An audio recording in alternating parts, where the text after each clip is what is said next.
What's up, everybody? It's your boy Trax. We're just coming to you live on a Funky Fresh Friday. We're really excited to have you. Oh, Saturday. I'm one day late and a dollar short. What the hell's going on? All right. Well, now that Gonna be we that got kind of that show. out of the way, on a feel good Saturday, and we're gonna kick off a brand new series. We're really excited about it. We've been talking about it all day. Earlier in the day, actually, Grub and Glory, the sporting podcast. Basically, what we're going to do is we're going to bring to you all of the foodie stuff that we've been talking about. Almost every podcast that I've been on, either just, being on as a guest or a host, having people on, it seems like it all goes back to food.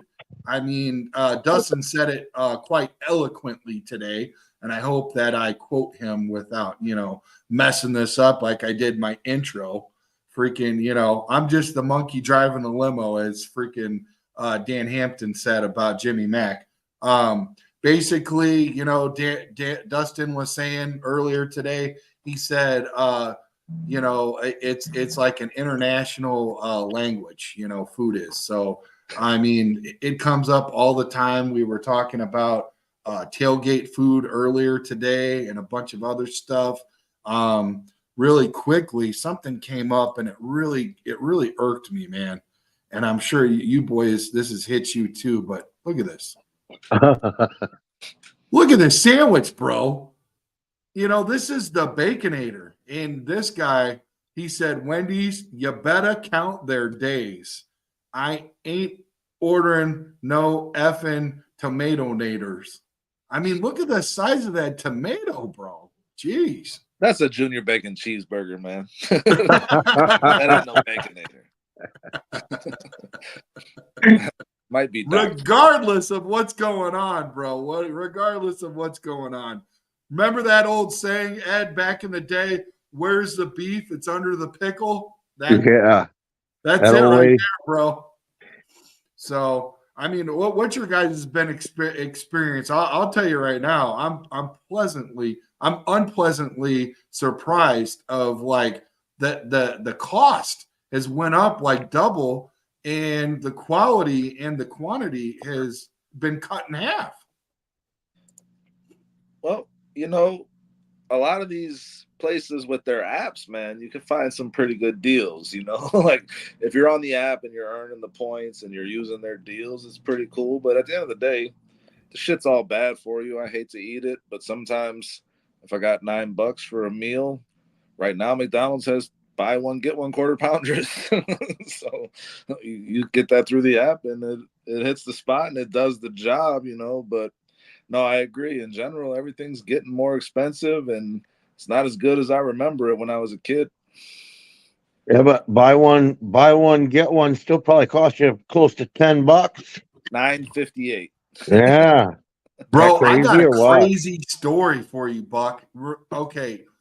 I was a hellion when I was a kid, man. Like, you just couldn't find enough stupid I could not find enough stupid in the day to keep me, like, my butt was wore out on a daily basis, man. It was ridiculous. So my mom, once a week there was a deal. I think it was on Wednesdays or something. It doesn't matter. But it was Burger King. And she would go get these Whoppers, bro. It was like 2 for $3 or 2 for $4 or whatever. So 5 brothers, all you were at the wedding. You seen a couple of my brothers. I'm the biggest. I ate at the right side of the table. But, here's the deal. And they all sat on the other side to kind of level it out. Yeah, exactly. Exactly. So we would get these Whoppers, right? And it, it was once a week, we'd all get 2 Whoppers for the deal. One day my mom comes home. I'm running over there, obviously. First kid in the freaking sack, I'm grabbing the burgers out, and she freaking, hit my hand. She, whack, said, hey, 1. I'm like, what? I get 2. So I went and grabbed 2. She said, no, 1. I said, what happened? We always get 2. Dude, she gave me the look of death.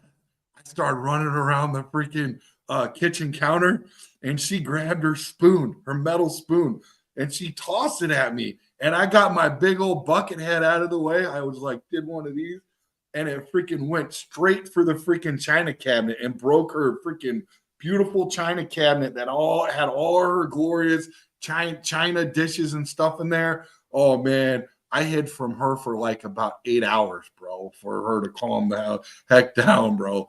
So I learned a valuable lesson that day, man. I was like, it was just one of those times where she couldn't afford to stretch her buck out to get us both two of them, So, Yeah. but dog beds, Game Brand, are on sale at PetSmart for $23. Oh, and those Whoppers, man, those Whoppers back in the day were glorious, bro. Oh, they were good back then. Yes. Yeah. They're totally different now. My mom used to make me get mine plain because the cheese was too expensive to add. What's up, Lugo? Yeah, and back then cheese was probably only 10 cents to add. We would go home and put the cheese on it and then microwave it. And that's how we would. Hey, you remember that flashing blue light special? You could go get a haircut for $5 and a hoagie for $5, bro. My mom would give me $10 bill, and up until now, I really didn't even figure out that I never tipped that poor bastard. I was about say. to But that's what it was, man. And it was a good size hoagie that you got at the flashing blue light special. It was a nice sub sandwich that you could get at Kmart for freaking $5, man, and a haircut right down the road. I mean, it was. Yeah, but $5 in the time frame that you're talking about was pretty decent money for a sandwich. You got a point. Because I just said that those two on a special day, not all the time, Buck. Once a week, I could get two of those Whoppers for $3 or $4, whatever it was. Oh, it had to be about that because it wasn't that long ago you could get two Whoppers for $5. Right. Still, and then all of a sudden it's like that was over, and then it shot up to everybody now, Burger King, McDonald's, all them. They're like about creeping on $10 for a damn sandwich. Yeah, I mean, and dude, I love Shoops. I love it, man. I love Shoops. I love me some Shoops, yeah. But I looked online on my phone a couple months ago because I got one right down the road from me here by the hospital. Yeah. Across from the hospital, right? And I'm right on 10th Street, just north of the hospital. So I was looking on my phone on their menu because I was gonna go ahead and order something and go down there and pick it up. Just wanted it to go ahead and get it ready. Man, I think it's called the Mickey. I get the double with the double cheese. Double cheese single meat or double cheese double meat? Double cheese, double meat, double patty, double cheese. Yeah, that's that Mickey, bro.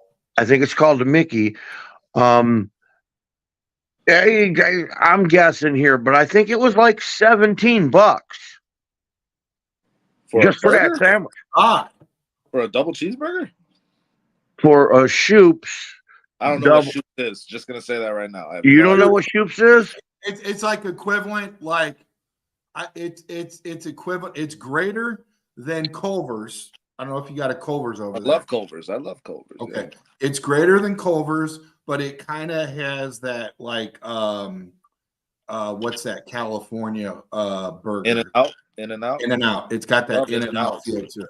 Yeah. Okay.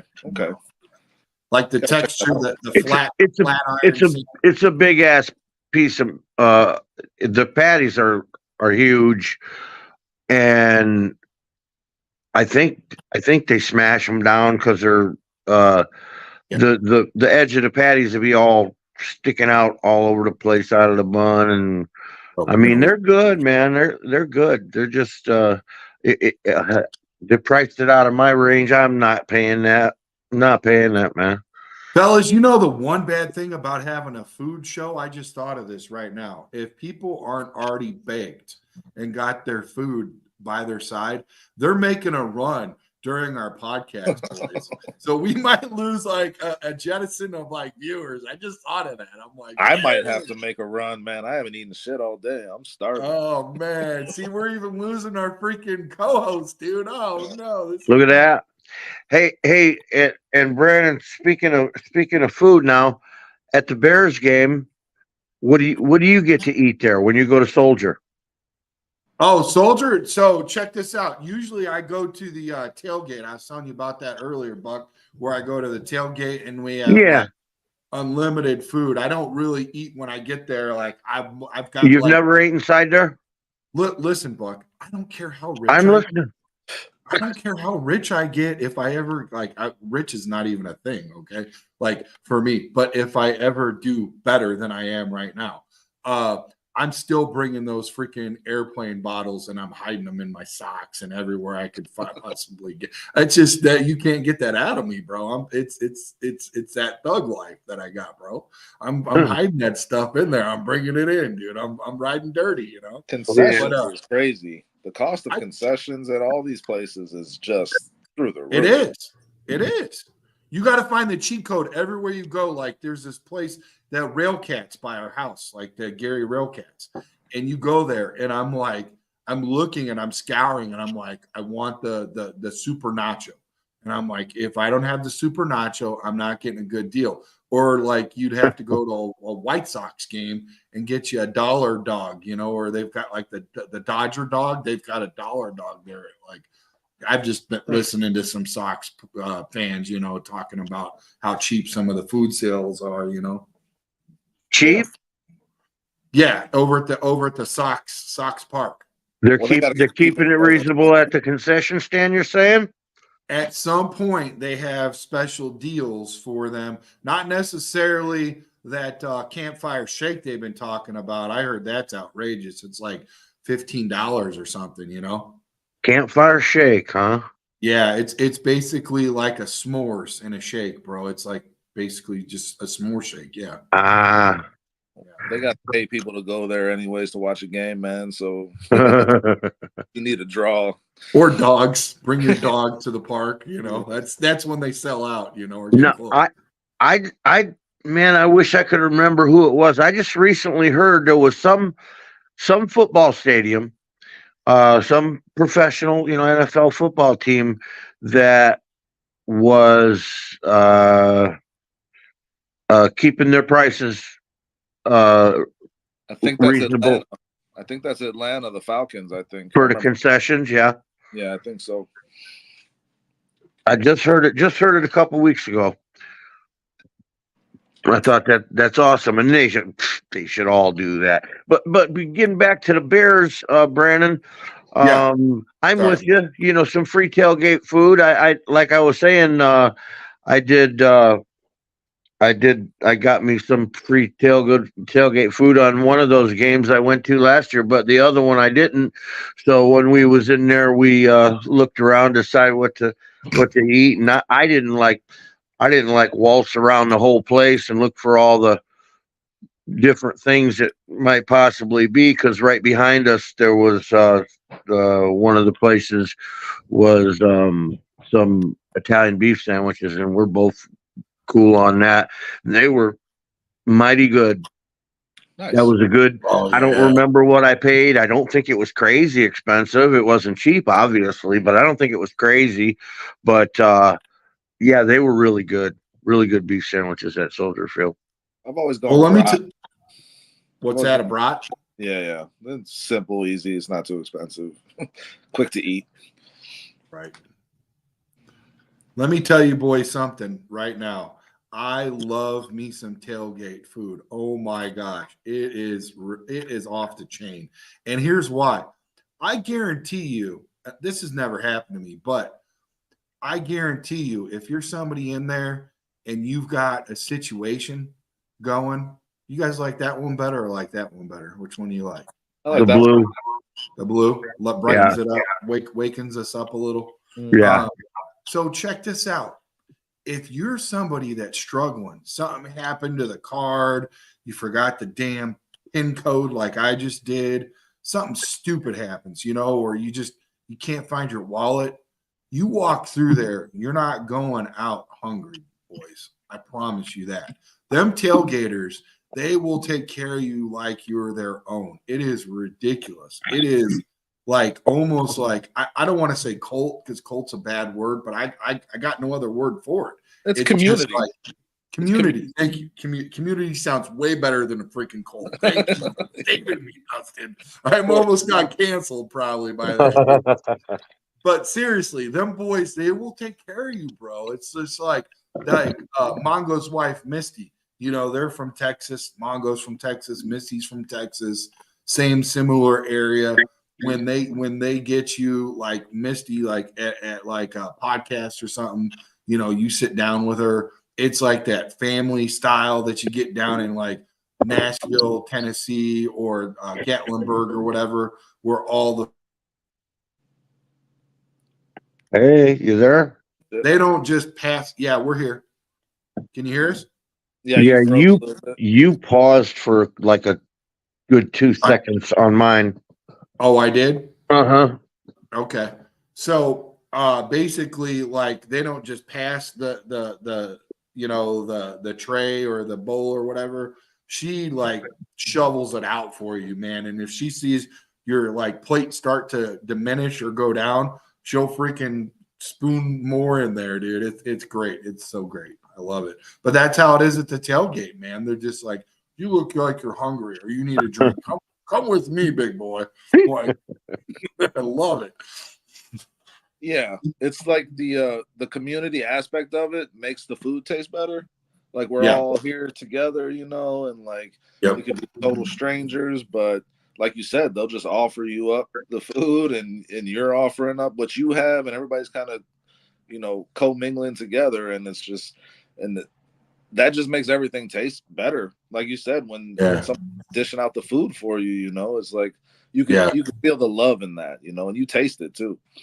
You know, speaking of love, back when I worked with Buck on the show here, Buck Nasty, he brought in You can't be telling that story, Brandon.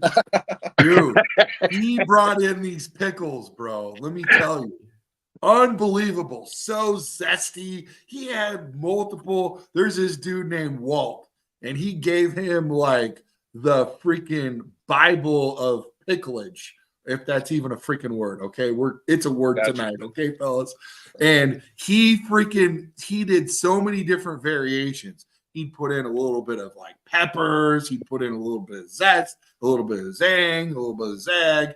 And I got one of his recipes, bro, and it was off the chain. People were like, how do you? And I'm like, I can't tell you my secrets. I can't tell you where this came from. You know, I don't want you bugging the dude that gave it to me, you know, but you know, it was so good. So anyways, people are eating this up. You know, we got it in the freaking work fridge.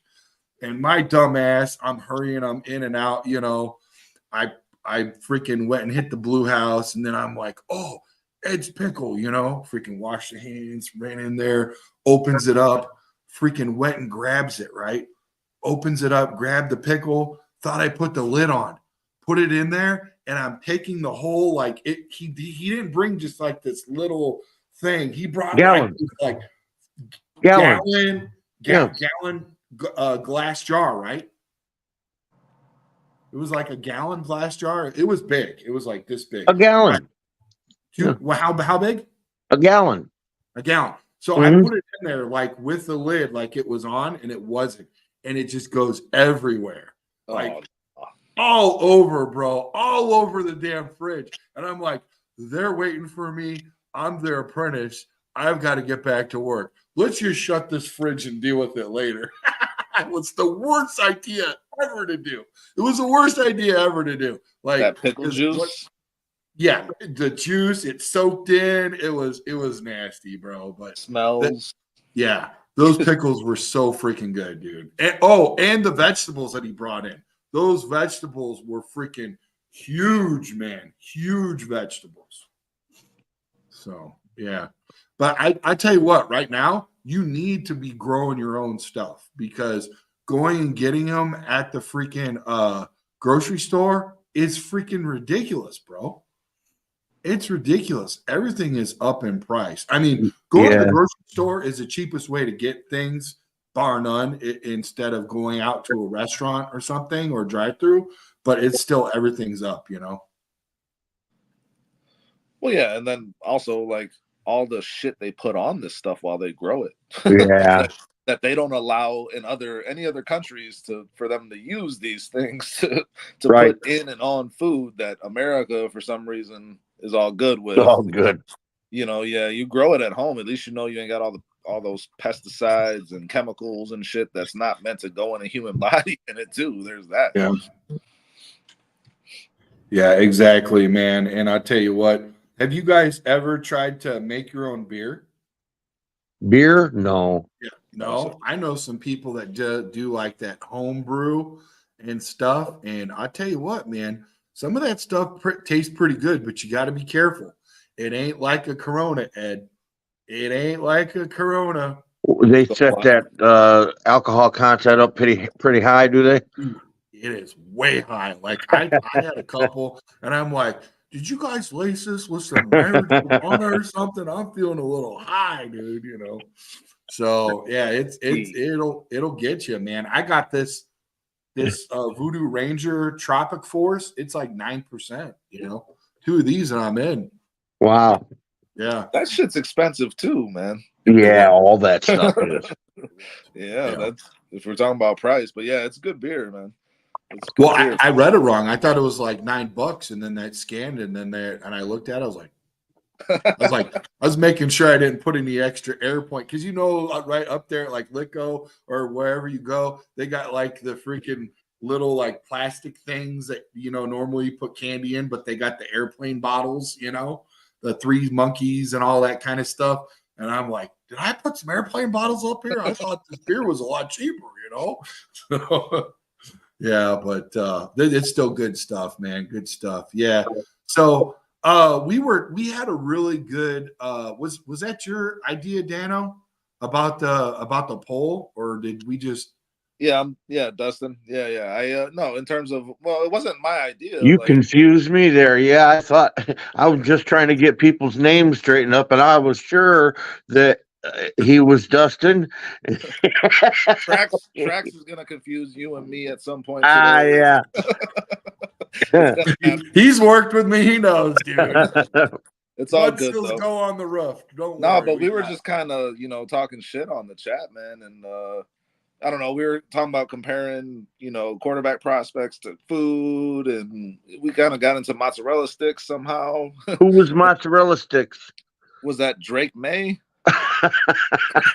Yeah, I thought Drake May is better than mozzarella sticks, to be honest. But and Jaden Daniels with string cheese. Yeah, now we sound like we're going to like first grade school lunch. Yeah. And you kind of said, before that we did like a poll on yeah, because that's how it came up. That's how it came up with the ranch. Yeah, chicken wings, whether you are a ranch or blue cheese guy, Yeah. Yeah, you said blue cheese. You said blue cheese is for men, ranch is for kids. Absolutely. And I was like, blue cheese. Ranch is kicking freaking blue cheese's butt, and naked is not even close. It's 3rd place. So at least we got 2nd place, Buck. But yeah. Ranch, if it's done the right way, is actually is a pretty good thing to dip a mozzarella stick in, man, to be honest. I'll tell you what, fellas. I make the best blue cheese dressing you ever had in your life, man. Huh. Don't threaten me with a good time. My mom used to work at a place called oh doggone, I forgot the name of it. It was right by the police station, so they call it the city office pub. Well, anyway, it was a bar restaurant in Rensselaer, right in the square. and they had the best wings. You can go there on Thursday nights. When I first started going there, it was less than $10. All you could eat chicken wings. They only made them one way, and they were kind of a mix between a regular uh, buffalo style, but they had heavy tones of like bourbon, right? And they were badass. My mom couldn't even get the recipe for me, so I went to trying to make it myself. So I kept thinking, what did it taste like, man? What did it taste like? And I kept trying. I tried 4 or 5 times before I got it. I've not only nailed their recipe, but I think I got mine a little bit better. So I make some badass wings, right? So I looked up 4 or 5 different blue cheese recipes. Yep. And kind of tuned in my own. And I'm telling you, my girlfriend don't even like blue cheese. And when I make wings and I make my blue cheese, she's all over that shit. All over it. I'm gonna have to check that out. Oh, it's good. You know what's funny, Trax, is while we were having that conversation earlier that sparked the poll about the ranch and the blue cheese. Yeah. I was making a big ass batch of ranch at work. Really? Yeah, we make our own dressings at Lou Malnati's, man. I was making some ranch when we were talking about it. Wow. Illuminati's, you make your own. Well, I tell you what, I saw your salads in the place when I was there getting that because the first time you were on and you were talking, you brought up your work about 3 or 4 times, and it worked, bro. It was like an advertisement. Like I just automatically hopped in my Jeep and I drove to Illuminati's and I picked up the pizza. And I looked in the case and I saw freaking salads and stuff, and I'm like, man, this place is dope. Yeah, I never been there. I heard it was great though. Yeah. We're talking about Chicago deep dish pizza. Is where to go, guys. Yeah, you ever had Eduardo's In Munster? Yeah. No, I have not. Oh, I love Eduardo's in Munster. Oh, I love it, man. It's good. Good. I almost proposed to my wife there, but I was like, let's bring it up a little bit. Trey. I almost proposed to your wife there. Oh well, yeah, would have been a little awkward. There's something in that pizza. There's an aphrodisiac. Yeah, they got so much. They got some really good pizza there too, man. I'm not gonna lie. You know who else has got good pizza? Especially, they got special days like $7 pizzas and stuff. Is Bridges Scoreboard? Oh, I knew. Chicago sports headquarters with a Hall of Fame menu and coldest beer in Chicagoland. To prep for your next Chicago sports night, visit us at bridgesscoreboard.com or call 219-924-2206. Yeah, so, they got good food. Yeah, man. So Dustin, which one you work at? I actually work in Highland Park. Highland Park? Yeah, I'm in Illinois, man, on the North Shore area. I live in Waukegan. Oh, geez. Yeah, now that's so I'm not familiar with the northern. I got family out there actually in northern Indiana by you guys, but I'm not familiar with all the spots to go to. So I worked in Waukegan for a little while here back in the day. That's only like 7 miles from Wisconsin line, ain't it? Yeah, right up the street, man. I'm gonna end up in Kenosha tonight at some point. Oh yeah, yeah. But yeah, I was making ranch earlier. We were talking about ranch. I just thought that was kind of funny. That's awesome. Yeah, he'll be out here in a couple weeks, Buck, for that draft party up at Bridges. Right on.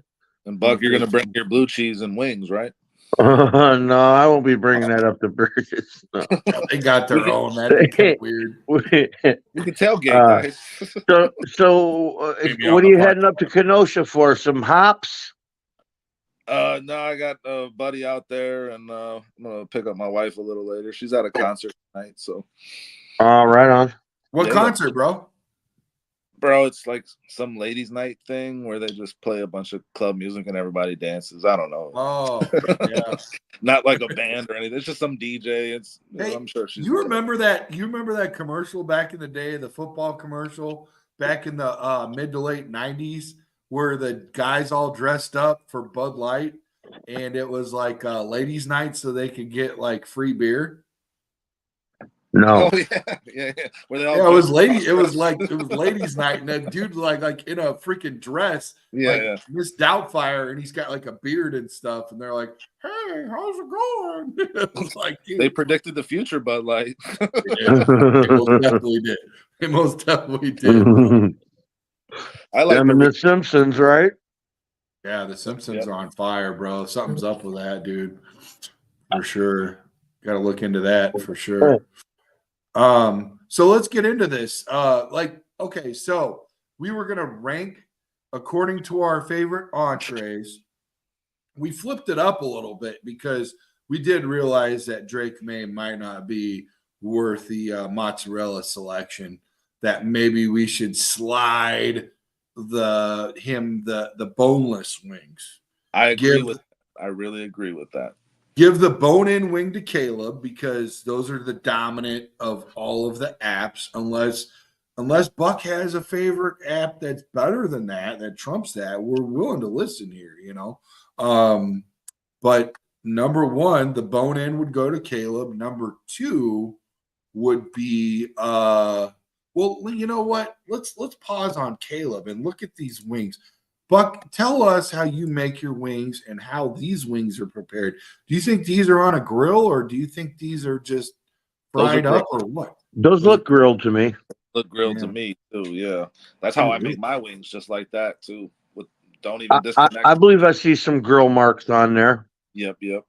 Can you get those from an air fryer, Ed, or those are definitely grill marks? I believe those are grill marks, and I don't think you get grill marks from an air fryer. I'm not that hip to the air fryer. We're just getting into it, but they're nice, man. Air fryers? Yeah, but that ain't how I do my wings. I got to get some grease in them, man. I put them in the deep fryer. Damn. Okay. All right. I don't know if I want you using that deep fryer, Buck. That's dangerous. I can handle it, man. Okay, I Yeah. got I'm a pro. Yeah. So yeah, basically, I mean, you know, when it comes to wings, man, you got to serve them up right. I tell you what, these ones that they've came out with that are like gluttonous, like way too big. Oh, I they're don't way like too them big. huge ones. No, they're filled with some like steroids or something. Yeah, you just like you're eating it. And you're like it's almost as big as a turkey wing, and you're like something. What'd they do to this thing? There's no, Yeah, it ain't right. super chicken. yeah. Super chicken. Mhm. I mean, I want to feel like dominant, you know. I want to feel like I could put some away. Not a lot because now lately the Buffalo Wild Wings are like anemic. They're like so small, dried out. They're just trash, dude. Aside from like their See, I don't get sausage. wings from there. I never have got wings from there, really. I mean, I'm not saying I haven't ate any from there, but I have. But when Yeah. I go there, man, I get that doggone. They got some good burgers, man. They got burgers with a little bit of brisket on top, and you could choose Ooh, your wing sauce to like put over the top of the brisket. And I get that Asian zing put on there. And dude, what a good sandwich. I don't uh since I discovered that thing, I haven't went back to wings at B Dubs. I just buy that. yeah. Yeah, not a fan of Buffalo Wild Wings, to be honest. Not a fan. You ever got the burger there though, Dustin? I honestly, man, I'll tell you this, and and I guess I'm biased because this was 12 years ago. At this point, I got Buffalo Wild Wings one night, and I got food poisoning, and Oh, it gave me vertigo on top of it. Oh my oh God. man. I haven't touched Buffalo Wild Wings since. Yeah, yeah, you just don't even go there now. Yeah, no, thank I'm you. with But you. you made that sound pretty good, man. I'm kind of interested in that sandwich you're talking about. Oh, it was. I was out in North Dakota, man. When I I went out there, we was out of work. Me and a couple other union buddies of mine for a while, and needed something. Man, we couldn't find no work. This was several years ago, and it might be. Yeah, it might be a good 10 years ago, somewhere in that neighborhood. Is that when you were But doing with that door crew? no, I went out there with Phil Dynuski and Oh, okay. Jimmy Radlewski, my two Polak union buddies, and we went out there to do some scabbing. There was a guy building apartment complexes and shit, but he was paying by piecework on trim work, man. We was, Phil was doing base trim, I was doing door hardware and all kinds of other. We all three did different things for him, and it paid by the piece. We didn't get rich, but we made some good money out there, and the guy ended up leaving us, taking all his other people and leaving us like the last day or two to finish this job up by ourselves, and then meet him 3 hours down the road at the old folks home addition. Um, Worked there for a week, and then we came home. But it was out in North Dakota that we were right down the street from a B Dubs, and we went down there, was getting something to eat while we were watching the Bears kick the shit out of San Francisco. Yep. Colin Kaepernick was the quarterback at that time. So how long ago was that? That's like Decade. 2014. Like I think probably. his first year when he took over when Alex got hurt. Yeah, it's like 2014, 2013, somewhere in there. Decade, yeah. Yeah. So it was about, roughly 10 years ago, right? So yeah, I one of them guys recommended that burger as I was about to order wings, even though I wasn't big on their wings. And so one of them guys told me about that burger, and when it was like you, Dustin, when you said you might be interested in that. When he got to the part where there was some brisket on top of the cheeseburger, I'm like, whoa, whoa, whoa. I think that's what I'm gonna order. I gotta try that, and it was awesome, man. And that's all I've got since then at B Dubs. That burger. Buck, have you tried the burger that's got the brisket and the macaroni and cheese, or do you feel like at some point, like you just got to cut it down? Like, hey, that's enough. Like, me and the old lady was just watching some stuff earlier today, and there was some kind of sandwich they made, and it had mac and cheese on the sandwich, and we're both like, no mac and cheese. I like mac and cheese. I don't want it on my sandwich. Right. Any kind of I don't care what kind of sandwich. I don't want no mac and cheese on my sandwich. Okay. That's hey, let me tell you, Dustin, this is the grill daddy. So when he says take it off, bro. Yeah, I ain't fucking with that Talking either. about the food. Okay, pause. Talking about the food. I'll put a fried egg on my burger or something like that. Yeah, that's good. But yeah, I ain't fucking with no mac and cheese on my burger. Put some mashed potatoes and broccoli on there too. Have the whole meal on a bun. Some scalloped potatoes. Buck, have you got into any smoking? You doing any smoking like barbecue smoking? Man, I've attempted to fire the grill up 2 times so far this year, and I got my coals going out there, and the old lady changed the plan. I haven't done any grilling yet this summer. Oh my gosh! Yeah, man, I went through a bag of charcoal already. Haven't even. Wow. Yeah, I'm gonna have to come see you, man, and get that thing going, bro. I got 2 freezers full of meat that want to get out there and get some smoke on them. I got a bunch of applewood out there, and I'm ready, man. Yeah. Shit, I'm ready too. Let me know. Let me know. I got the smoker. Yeah. Okay. But yeah, so getting back to that. So Caleb, would be the wings. And so yeah, Buck, how do you do them wings, bro? I mean, I don't want you to give away all your 11 herbs and spices, but kind of break it Well, down. look, okay. Let me tell you, a standard buffalo wings. Yeah. That's Frankie's Red Hots and butter. Thank you, That's Cheryl. it. That's what buffalo wings are. Frankie's Red Hots and butter. Mm. So all mine are, and mine have that also. But in addition, they got. Wait, I'm sorry. Are you talking about putting like some breading on there, or just No. straight up? My. I don't do that bullshit. Okay. Naked deep fried wings. Got it. Naked deep fried.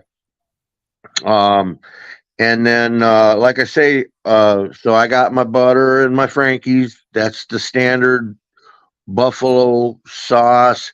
I add brown sugar, sometimes a little squirt of molasses, a couple shots of Kentucky bourbon. For you or for the for Whatever you prefer. I do Jim Beam only because when I thought about, oh, this shit needs bourbon, right? And so I Googled what's the best bourbon for cooking.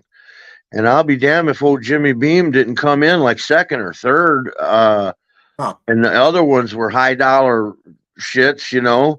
I'm like, well, hell, man, let's just give me some Jim Beam. So anyway, yeah, some bourbon and I hit mine with a little bit of Worcestershire sauce and you guys ever see that shit comes in a bottle just like Worcestershire or teriyaki in that shape, kind of size and shape bottle? It's called Tiger sauce.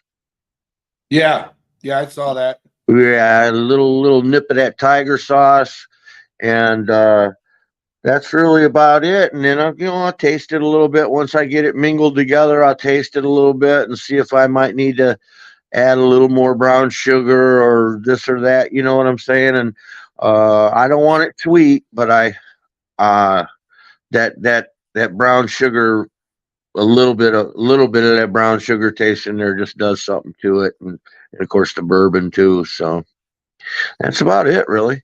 So are you deep frying it and then tossing it in the sauce? Yes. Okay.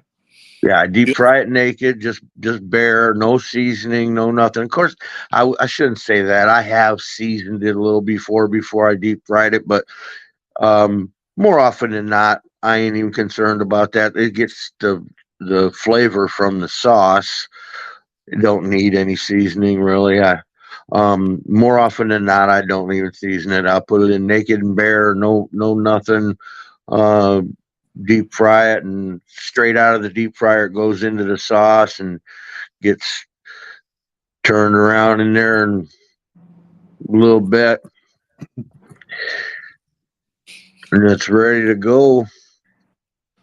So do you ever grill them? I've grilled chicken before. I don't grill my wings. When I'm making wings, I don't think about the grill at all. Huh. I grill. The wings that I made that look similar to that picture that Trax was showing was I've grilled them, just that same way. I go with the Sweet Baby Ray's wing sauce, the buffalo. Yeah.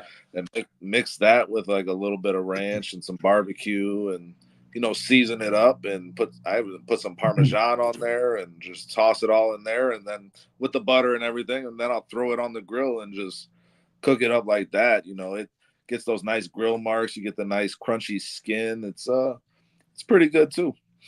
Yeah. Buck, you remember that? Go ahead, Buck. Go ahead. I was gonna say, Brandon, it sounds like Dustin ruined that shit, ain't it?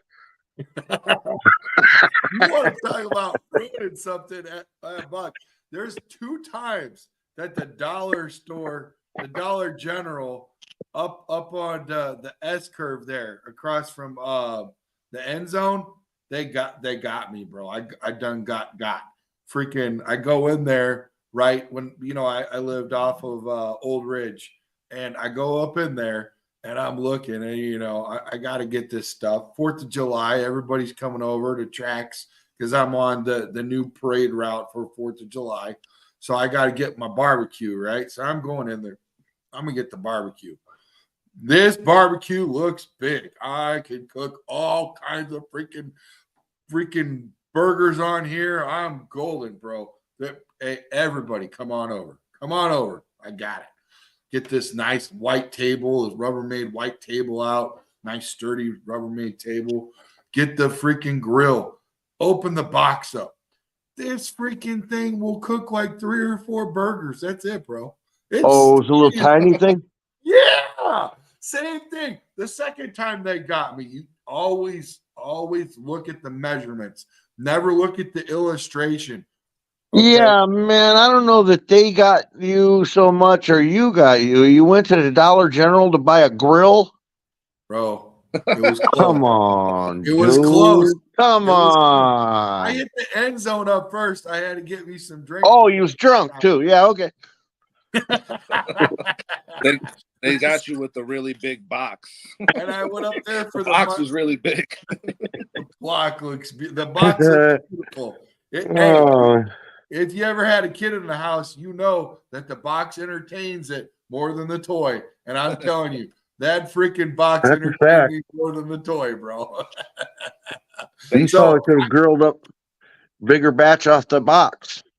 Or, hey, remember that Easy Bake Oven for your kids that they put the cookies and the cakes in? No, we didn't play with that, did we, Dustin? That was for the girls. How do you know? So, if anybody's ever had a daughter, you played with an Easy Bake Oven, bro.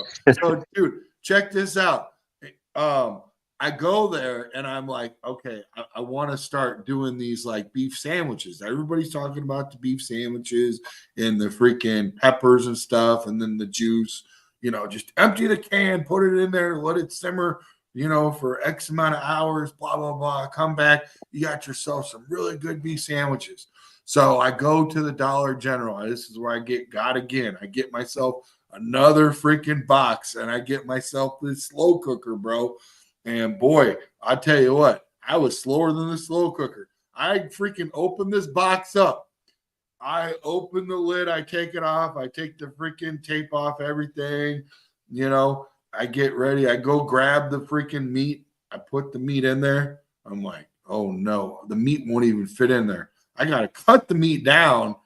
And then I keep cutting and cutting and cutting just so I could get the peppers and the sauce in there to freaking make it work. Bro, I could have freaking had 2 of these things for it was so tiny. It was ridiculous, man. So, yeah. More like a no cooker. Yeah, it was more like a no cooker for sure, man. It was. Dude, I just made a batch of beef sandwiches here a couple days ago, 4 days ago. Yeah. I make mine in a roaster though, electric roaster, like a big sucker that you could like roast a whole turkey or ham or something in. Yeah. Yeah. And I went to Strax. They had a bunch of little bitty roasts, man. I caught that kid and I said, hey man, you got bigger. I said, what I'm looking at, they had like 3 different kinds of roasts, and ones I liked the most for what they had them for. I think it was bottom round or something like that. And I said, hey man, you got more of that in the back. Could you cut me one out like twice as big as the ones you got there? And he comes out with like a 6 pound. It was a little bit bigger than twice what he had out there. It was like a 6 pound roast, man. I roasted that dude up. There's still some in there. We've been eating them for days. Damn. Good too. Good as hell. Now, when you guys, Dustin, did you say you like beef sandwiches too, or no? Yeah, of course. Yeah. So when you're doing the beef sandwich, do you like it like dry, or do you like a little bit of like sauce on it with some giardiniera and some mozzarella, or how do you like it? I just had one earlier today. Actually, we make those as well. We did the whole community lunch thing at work, and we all did beef sandwiches. And you got to put the mozzarella. Yeah, you got to have some mozzarella, right? Yeah. Yep, you gotta put the mozzarella cheese on there. You But gotta he's throw asking, did you like it wet or dry?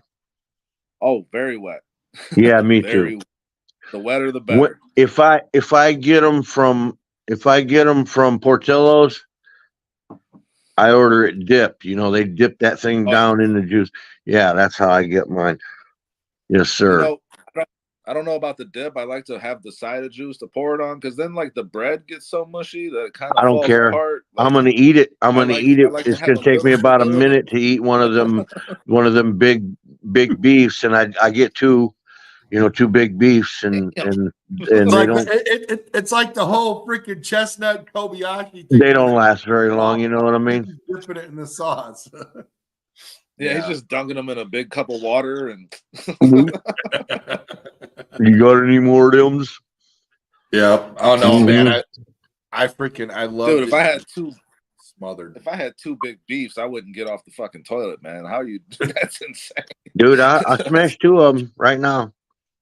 50 in the chat. You're a better man than 50 I. in the chat. Make sure you guys hit and click that subscribe and the like button and smash that notification bell. Be a friend, tell a friend about us, and please don't get hungry because we need you guys right now. Buckle up. It's about to get really good, you know. Hey, I can give you that recipe too. It ain't hard.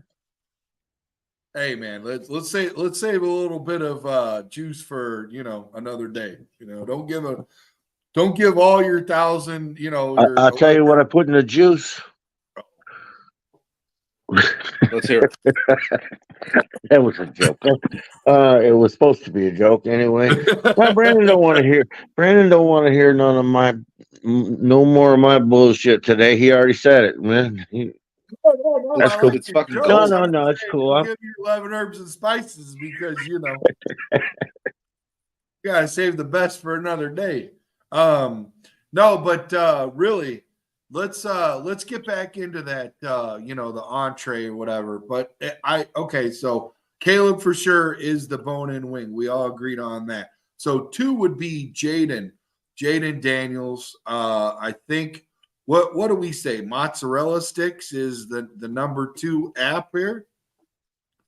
Can you find a better app than a mozzarella? I mean, some people really like some potato skins. They've kind of like they've kind of went away for a little bit, but they're still there. I mean, if we're going all the way down, to did you say cheese sticks? Yes. For number 2.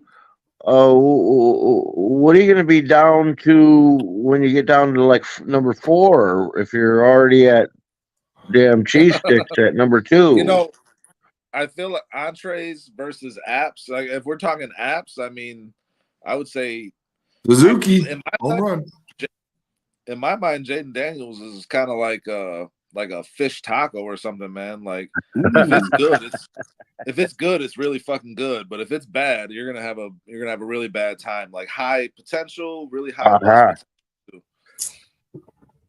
What about you, Buck? Where do you see Jaden sit?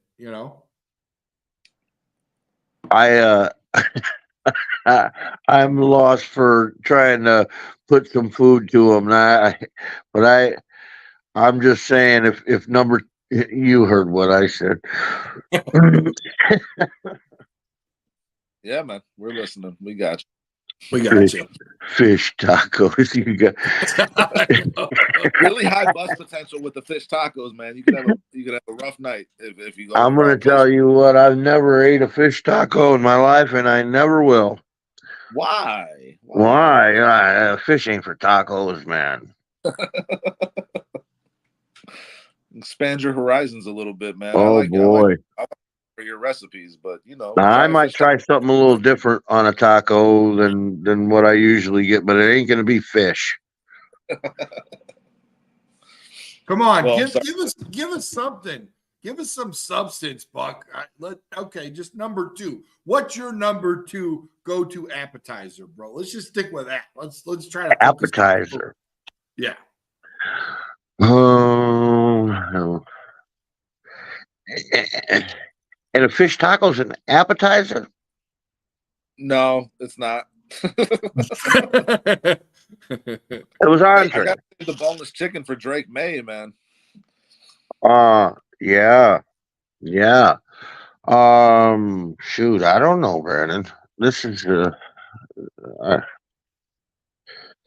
I don't Well, just know. bar food in general. Just bar food in general. Bar What food. about There that? you go. Bar food. All right. Sloppy Joe. Ooh. Okay. Okay. I can get behind Sloppy Joe. Now, are we behind Sloppy Joe's? Like we like a Sloppy Joe, or I like the Sloppy Joe. I just made I this thought up. that was the question. Hey, That's a good. Yeah, there you go. You like Sloppy Joe? That's your number two. I mean, okay, let's be honest, because a good French fry, a good I'll tell you what, my buddy really goes all in like he's a kid on these tater tots, man. He loves them some tater tots, you know. yeah, And hey, B-Dubs, they do a lot of different tater tots there, you know. There's a lot of different variations. French fries, well, you know, over at what do you call it, Ed?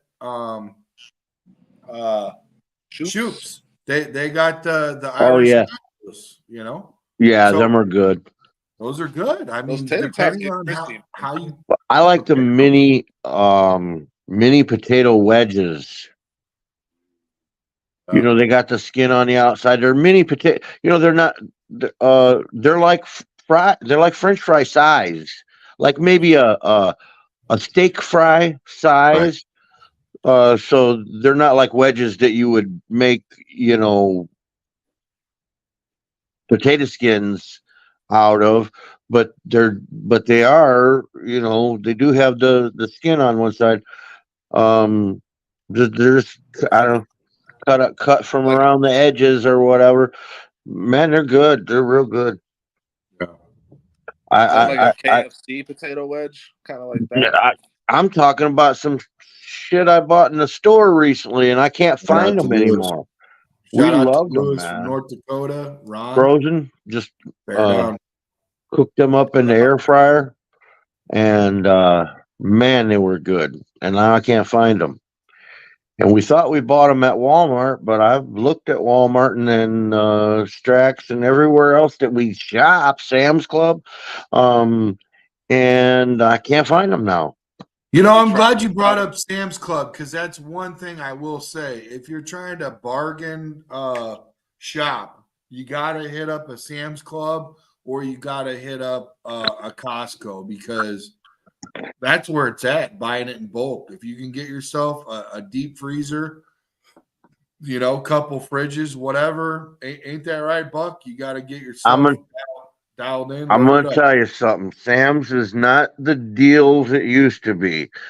You got to be careful what you buy up there, because Okay. yeah, you buy in bulk, but you need to know what that shit costs at the store and to be Yeah. able to compare it, like multiply it by three or whatever you have to do to get to the same amount. And a lot of that stuff up there is the same damn price, but you're buying it in bulk, which you don't need to. Just you was just doing that because you're trying to get a better price, and it's the same or sometimes higher than what you would pay for buying a single item at your local grocery store. It's not as good as it used to be. There's fewer and fewer deals up there by the day. Every time I go up there, I find something else that's uh, not the greatest deal whatsoever. But there are things there that I do get that I know is a lot better deal. And there's certain things I buy up there and certain things I don't even look at up there anymore.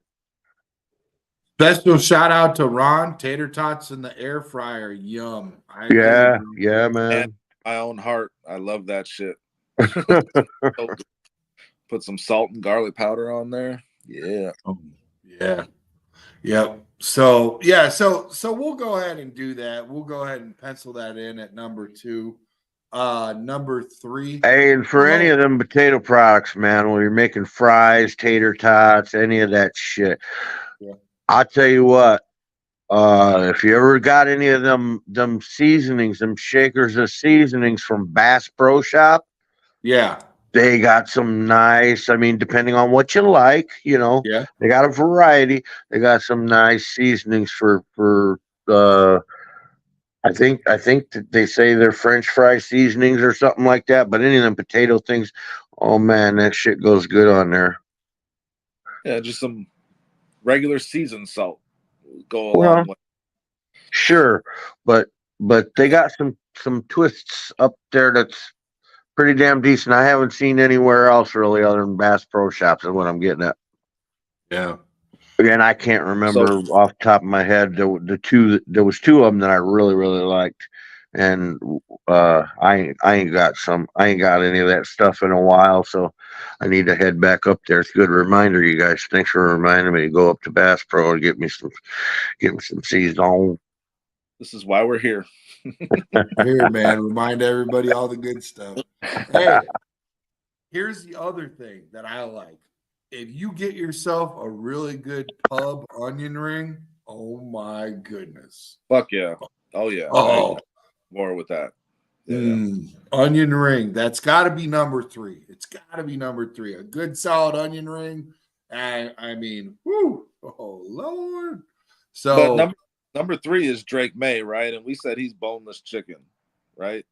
Because yeah, but you know what? Boneless chicken only tastes good on Thursdays at B Dubs, where it's buy one get one free. So I'm not really sure. Like maybe that should slide to number 4, and no, onion ring should be number 3. I'm kind of changing it I'm on the so fly. proud of you two for calling it boneless chicken, not boneless chicken wings, because that shit ain't it's not a wings. fucking thing, guys. It's not a wing.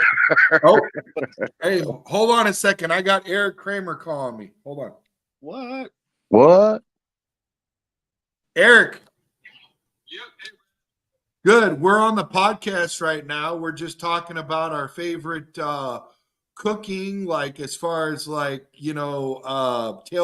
food, and we're ranking the NFL draft quarterbacks within comparison to our favorite appetizers for tailgating and whatnot. So very exciting, stimulating conversation, brother. So yeah.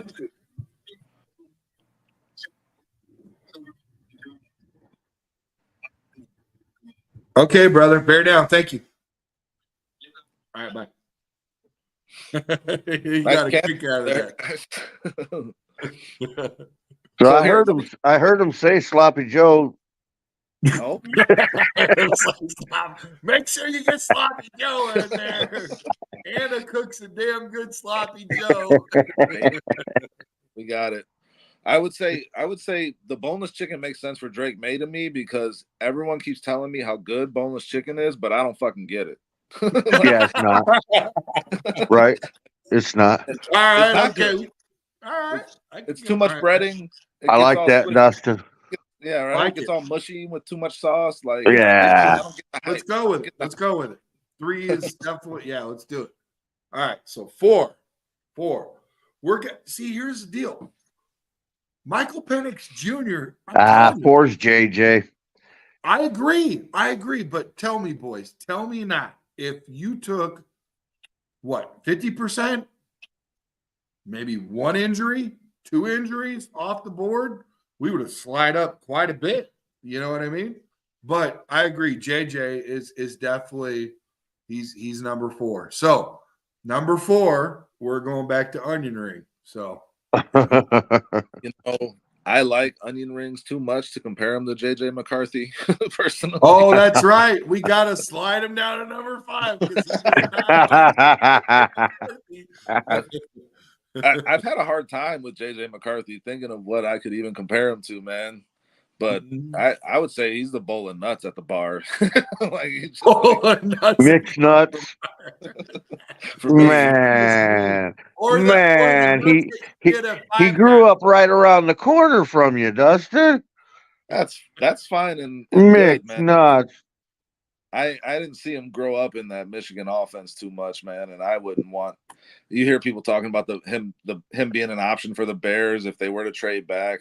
I hate that option personally, but onion rings could make sense for him because again, high potential with the onion ring. If you get a good one, you're gonna have a really good meal.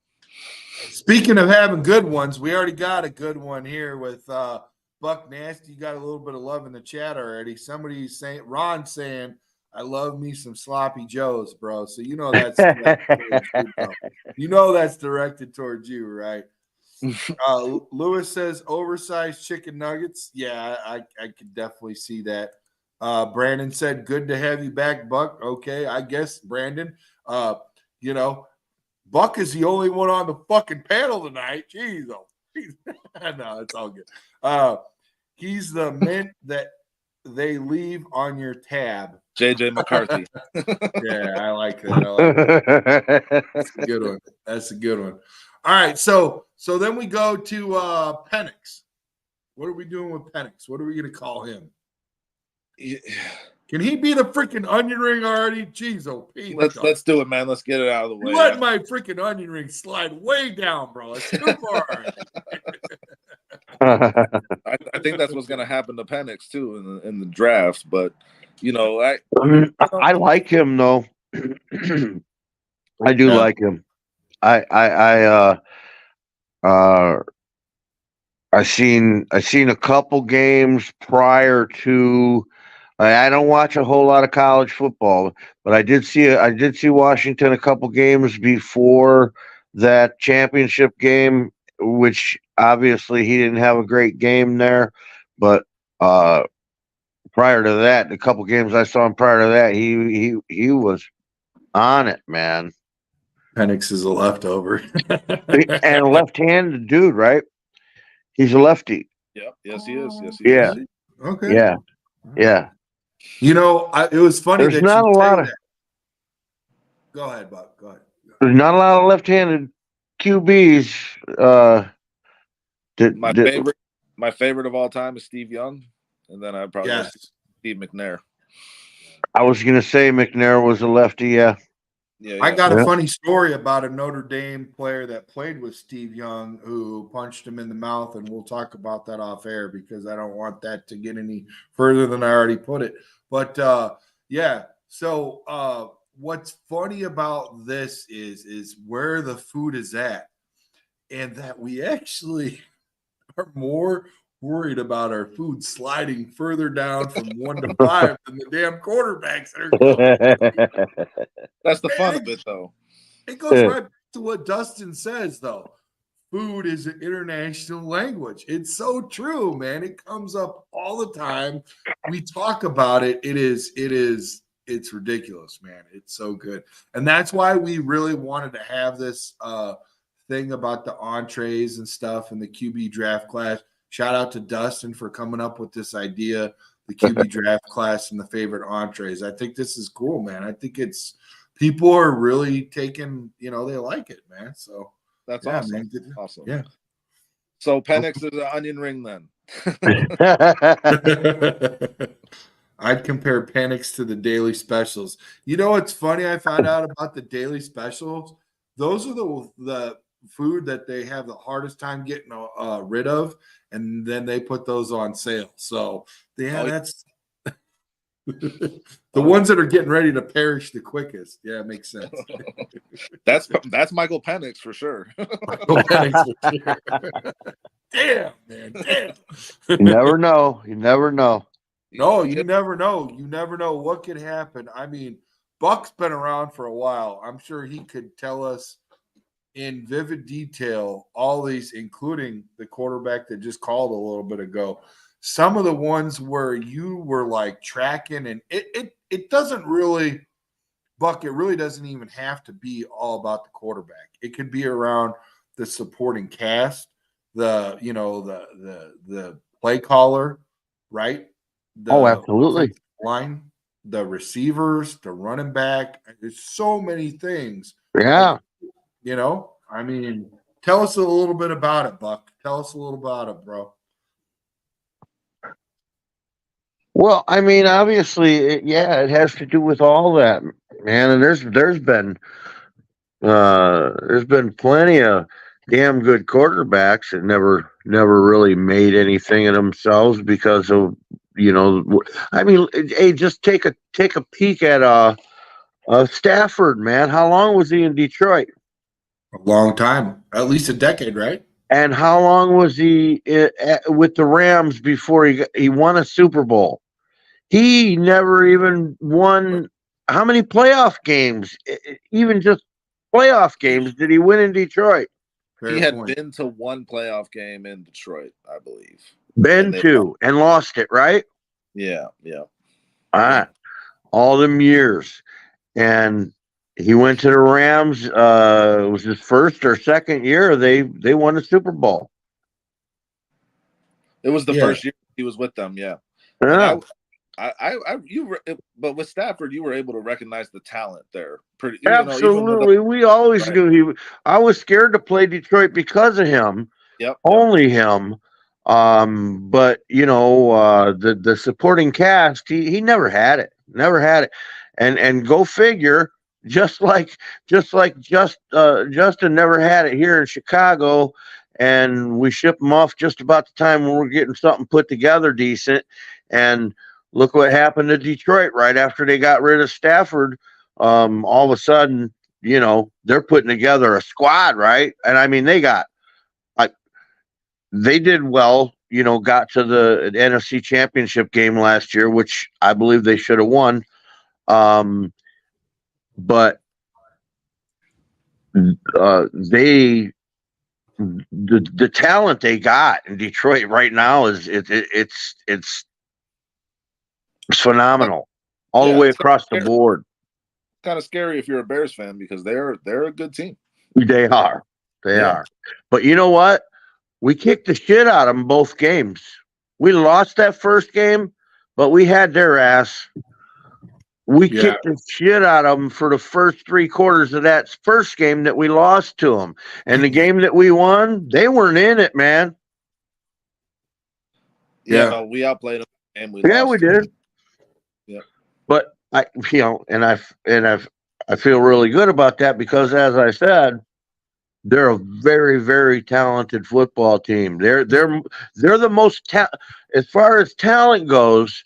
They've got the most talent in our division, and have had for the last couple years. And I've heard a couple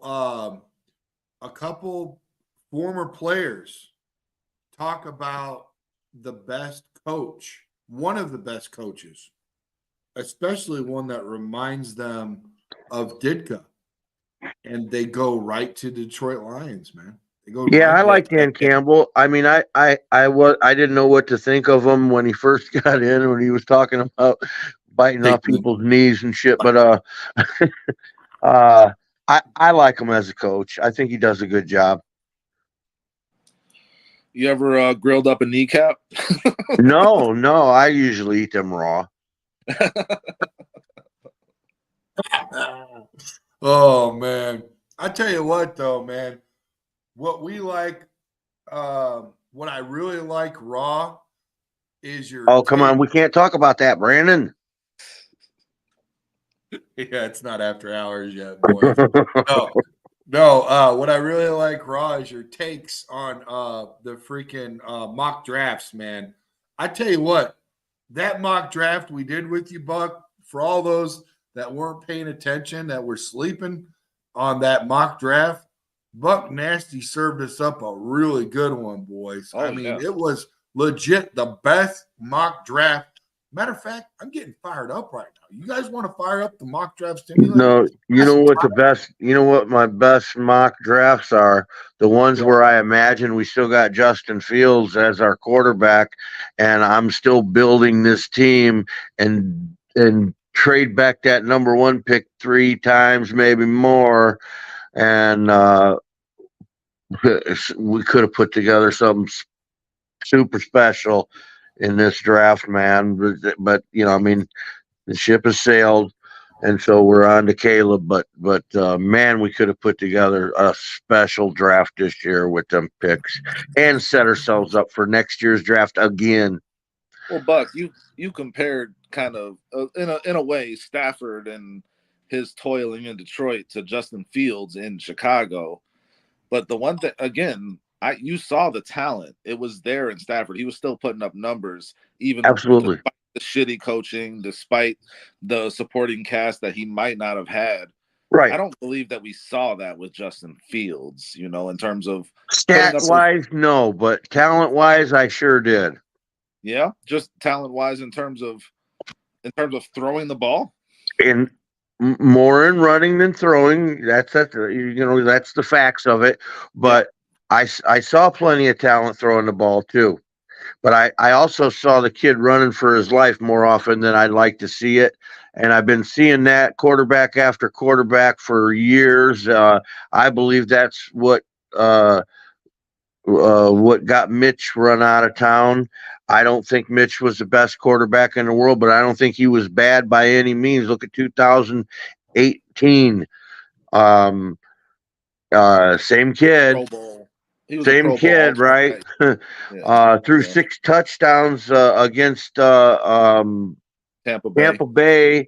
I think 4 of them in the first half. And they were kind of laying back in the second half. He could have had more than that. He had talent. What I'm getting at is, the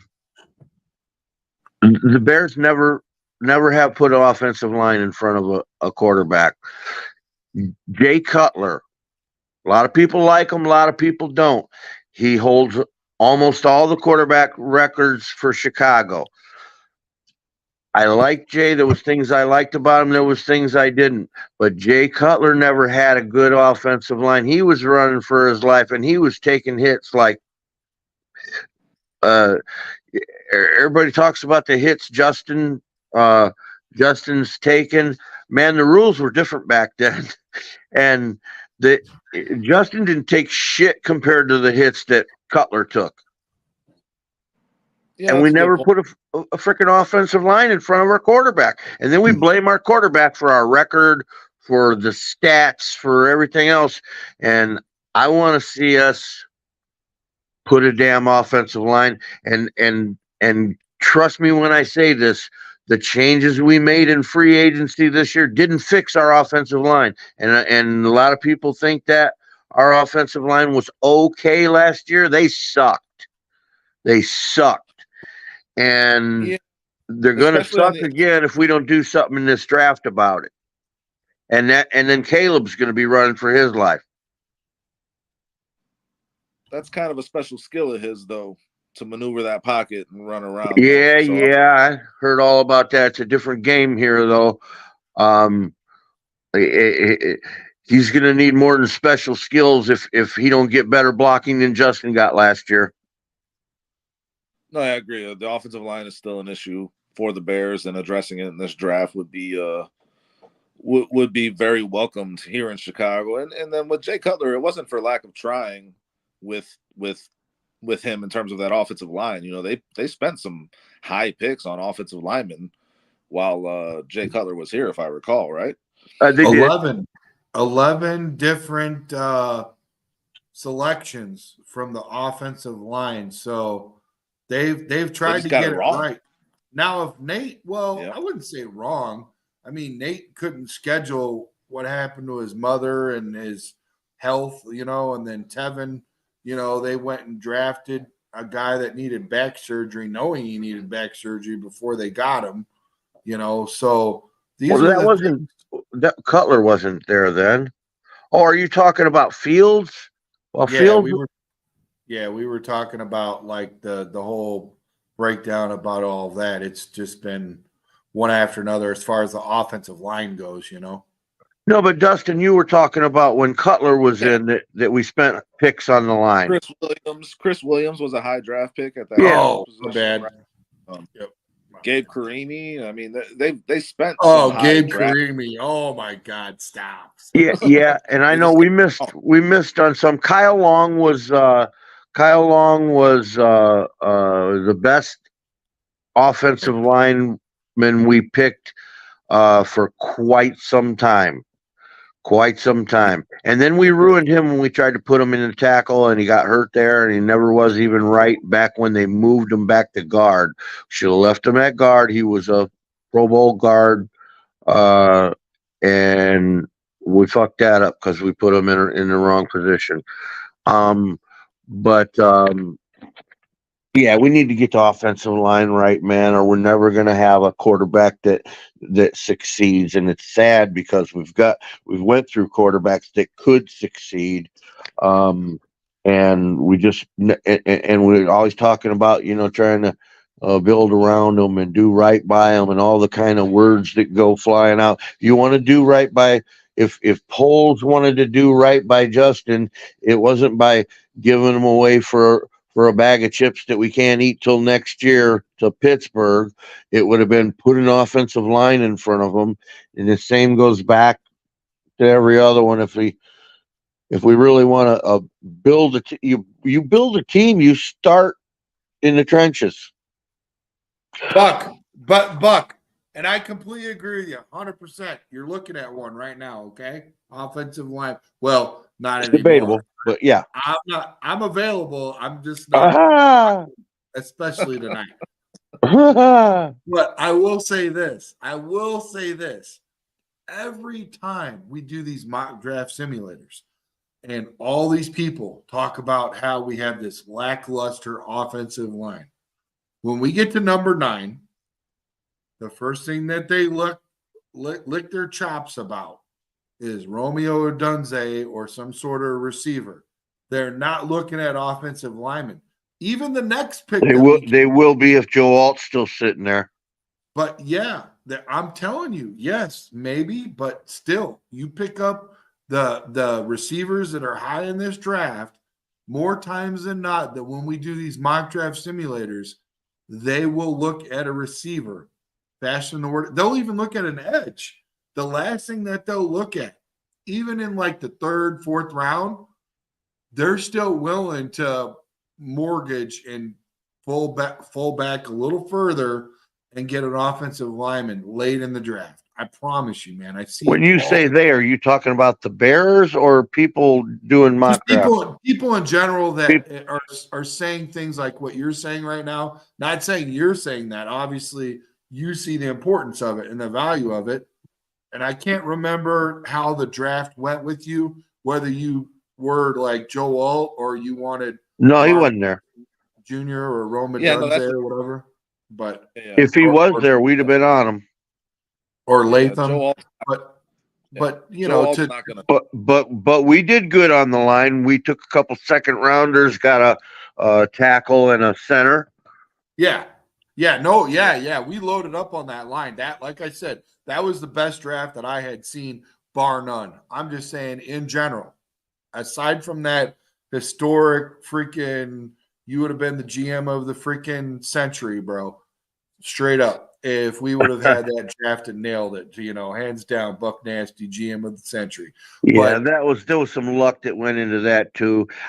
Funny thing is, when I was done, when we signed off, I did, I don't know, 3 or 4 more of them real quick, and I traded back that number 1 pick, I don't know, 3 times, and ended up my first pick.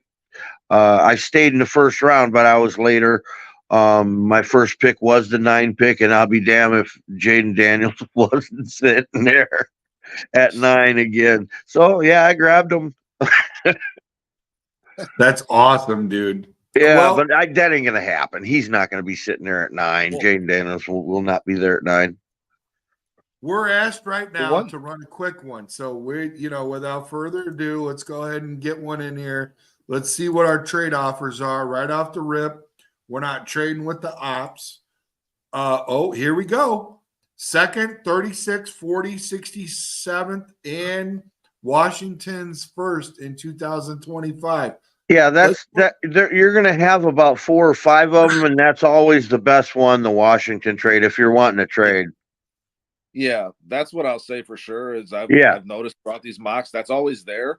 And also, those are our best drafts when we trade the number 1 pick. I'm a big proponent of drafting Caleb Williams, but we seem to get much better depth in players, obviously, when we make this trade and trade. Well, sure, because you still got the 2nd overall pick right here, and you got two 2 seconds and you didn't even have a second, and you got a third that's earlier than your third, and a first for next year. I mean, yes, it's for sure. It's the way to go if we're trading. If we just we need to decide right here if we're gonna do a something realistic to what our team's gonna do, or if we want to just play with this thing and see what we can build.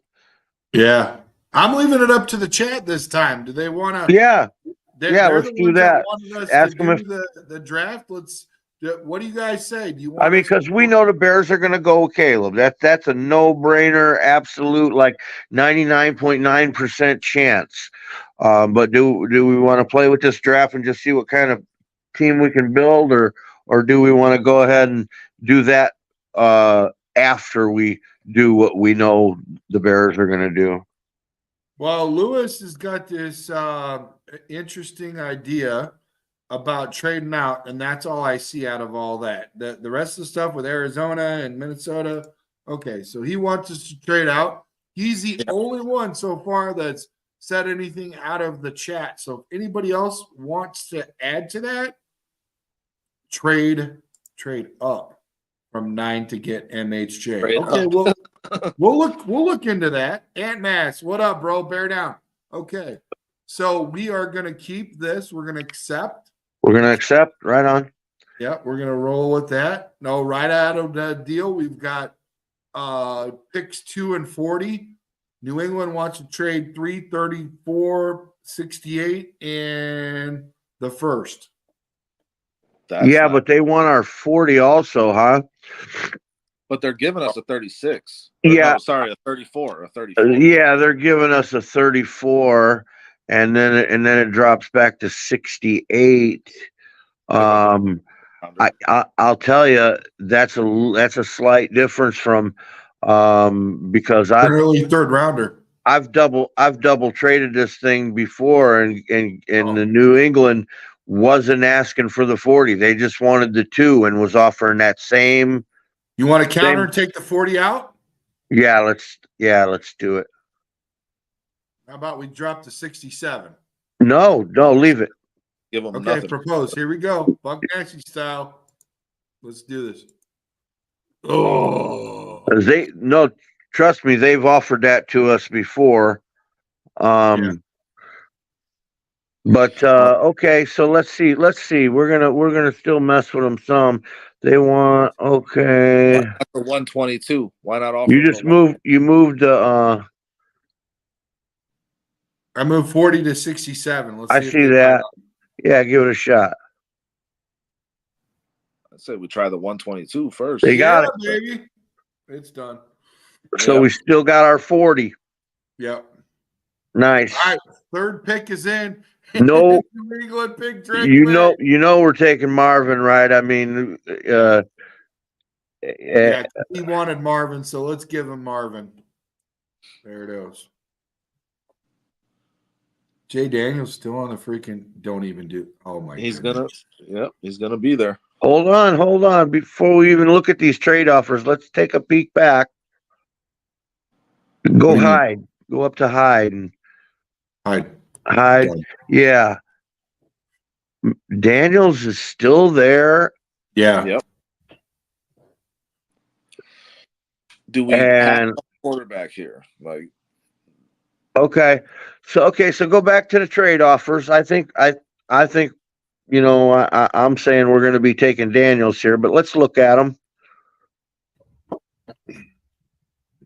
16.52 a second, and I kind of like the Rams 1952 254 as opposed to freaking 26. You know what I mean? Yeah, 2 hours late.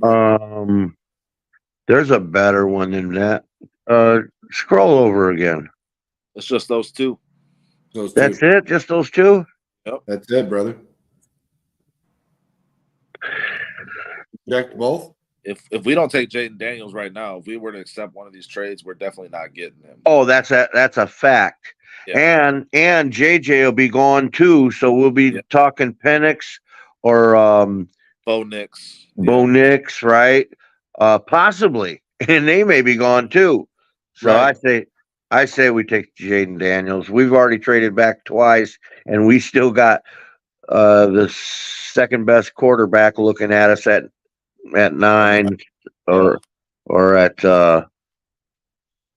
where the hell are we? We're Are at we number at? 9. We're at number Yeah, 9. we are at number 9. Yeah. Yeah. I'd be taking Jaden. What's the chat Yeah. say, Brandon? Hold on one second. I'm getting another celeb text. I'm sorry, boys. Usually I'm in bed and I get these all in the morning when it happens, if it happens at all. So hold on one second. Let's see what the chat says. I Yeah, agree. no problem. All right. Too Chat's- much talent, early second round talent. That would be crazy draft. Next year's first as well. Cubs still 2-1 over Mariners. Thank you, Cheryl. Love you. Thank you. Yeah. So, what do you guys think? Jaden JD? Daniels. I think we take the Jake- second best quarterback in this draft at number 9. Yeah. Absolutely. Yeah. All right, JD. It is. We ride. So we're gonna have some talent fall to us in those. We got a 34, 36, and 40. We're gonna stack our team with those 3 picks in that Right. quick. You betcha. There goes all the top edge rushers. Watch them go. What if Cooper falls to us? Cooper DeJean. I think he just went, didn't he? went. Yeah. Ooh, we got 33 or 34 and 122 for Fort. No, That's some yeah. bullshit. and Yeah, that's for next yeah, year. that's We're gonna even worse. reject all that. Yeah, we don't want it. We're building here now. Ooh, Jordan Penix and Morgan. Bo's available. Yeah, and they generally are around this area. Yeah. We got 34, 36, and 40 guys. Remember that now. What's up? What's up with Keon Coleman, guys? Keon Coleman's sitting right there. He's a hell of an option at receiver. I love me some Morgan. Yeah, but we already took care of receiver with MHJ, didn't we? No, he's talking about a left tackle. Oh no, Yeah. no, yeah, Jordan Morgan, yeah. And I'm all about that too. Hey, everybody. Misty McMichael is calling in on the show right now. She's at a gala. Hey, Misty, thanks for being here. All right. How's it going at the gala? Is it packed or what's going on? Beautiful. We've had a great time. That's awesome. That is so cool. So, when did you get there? A little bit ago, or?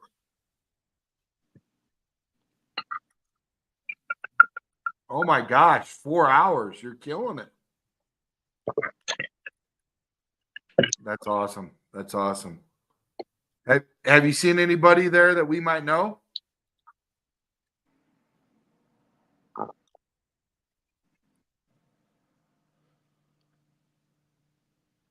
That's awesome. Well, you take care of yourself, and thank you so much. It's great to hear from you.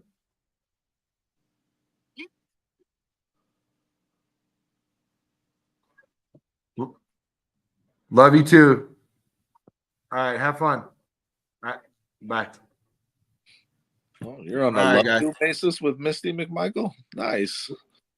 Yeah, she's one of my co-hosts, man. We've done a lot of like podcasts together and have had like a bunch of the guys, Mongo's friends up here and whatnot. So it's been great, man. It's awesome. Been a great ride. Yeah, it's been really cool.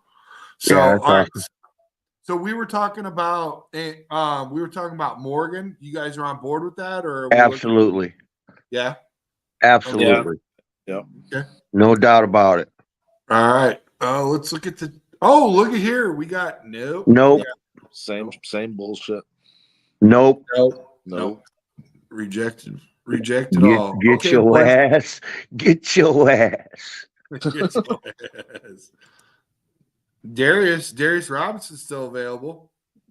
He is. He is. What else you looking at? Defensive Are- tackle. Are you at the top of the list, or did you scroll down some? I'm at the top with Penix, Bonet, Uh-huh. Christian Keon Coleman. Okay, now that that Tyler Newbin's still there, should we take him? No. Q 15? was out here on Thursday pushing for him. But Oh man. I think Christian Haynes, guys. We can get Morgan, Haynes, and Frazier right here. We could get our whole offensive line taken care of. I'm telling you, we're still coming in at 40. Yep. Yeah, Christian Haynes won't be here. Zach Frazier will at that 40 spot, I think. I think he will too. And I think you're right at 40. I don't think. Remember, we tried that before. Yeah, we took Morgan here, and then we wanted to get Haynes at 40. Yeah, we took Morgan at 36, but we had the luxury of taking him at 34 this time, so we could actually take the guard now and hope that Frazier's still there at 40. And I'm totally with you on that. Hell yeah. I mean, that's 3 starting offensive linemen that we would Yes, draft. sir. And then we'd be taking care of exactly what you were just talking about before we got in. Exactly. And we'd be in ship shape pretty quick right there. Yeah, I said this the other night. Christian Haynes is a starter right now. Absolutely. Guys, we got some good news. Jerry Fontenot and Jeff Graham will be on the show in the near future. Right on. Yeah, I'm excited about that for sure. Oh yeah. All right, so what did we decide? I'm sorry, boys. I'm sorry. That's all good. Dude, You're when it name rains, dropping it pours. all over the place, Tracks. You drop some names on the Yeah. We're trying to draft here, and you're hitting us with the bombs, man. Well, we could draft those boys, but it might be a little late. But might be a little late. hey, you know what's funny? We were talking to Doug Plank the other day. I think Dustin, were you on? Yeah, I was. He was awesome. Yeah. He said he still thinks he could lace it up and play a game. And I wouldn't put it past him either. No. That's a bad man. Dude, didn't you post something the other day, Buck, about Doug Plank? Yeah, they named the 46 defense after Duck Blank. Yes, they did. That's what I posted. That's what it was. Yeah, that's what it was. So, all right. So we're looking at Newbin, right? No, hell no. Christian Haynes. Christian Haynes. Is a guard Haynes, right there. It. Yeah. What is that saying? Wait till we get our hands on you. All right. So 40th and next year's 6th rounder for 47. No. That's not bad, dude. Look at that. We're trading next year's capital. At 47, our center is going to be gone, and we're giving away next year's capital. That's ain't happening. Okay, all right. Before we even look at trades, we need to look at if Frazier's still there. He is. Yeah, done deal. Oh no, he's not. Where did he go? I can't. Brandon, you're controlling that thing, aren't you? Where did Frazier go? Did he go before Haynes?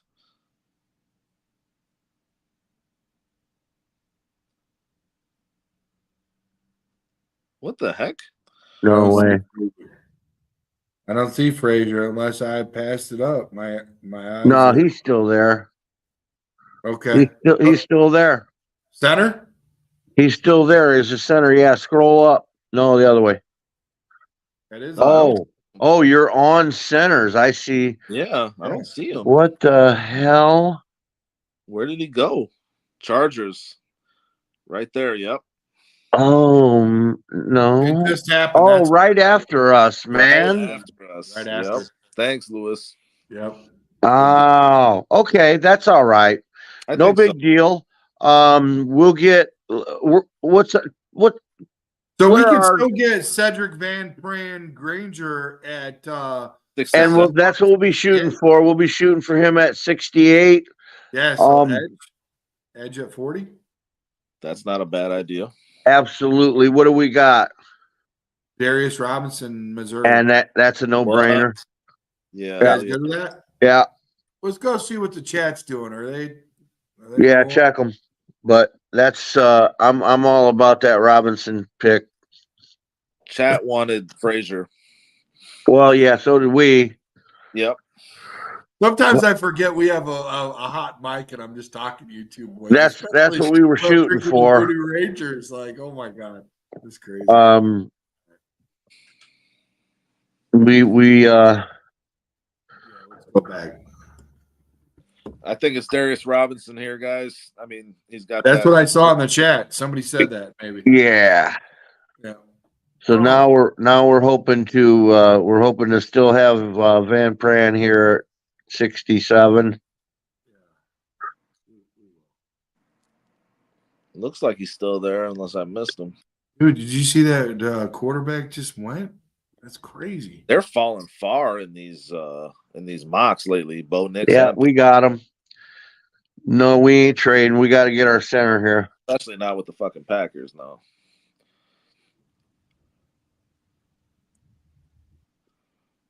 Oh, right there. There we go. Yeah, we did fine. Now we got 75 too. And you know what? Yeah, I'd have picked Frazier, but had we picked Frazier, our possibilities for edge rusher at 67 were nowhere near the edge rusher that we got. So Possibilities at guard. Once Haynes goes, it drops off pretty significantly. oh my goodness, yeah. Yeah. So yeah, I think that was the right pick. So we're at 75. Boys, I'm not opposed to this. I think this might be a decent trade right here. 90 and 1. Okay, let's see. What do they want? They want our 75 for 90 and what tracks? I'm having trouble. 90 and 120. Mm. It's not horrible. That's the only one? What's the other one? It's with our ops, Minnesota. Next year, Yeah, and they're wanting to give away next year's. Yeah, what's on the Ixnay. board?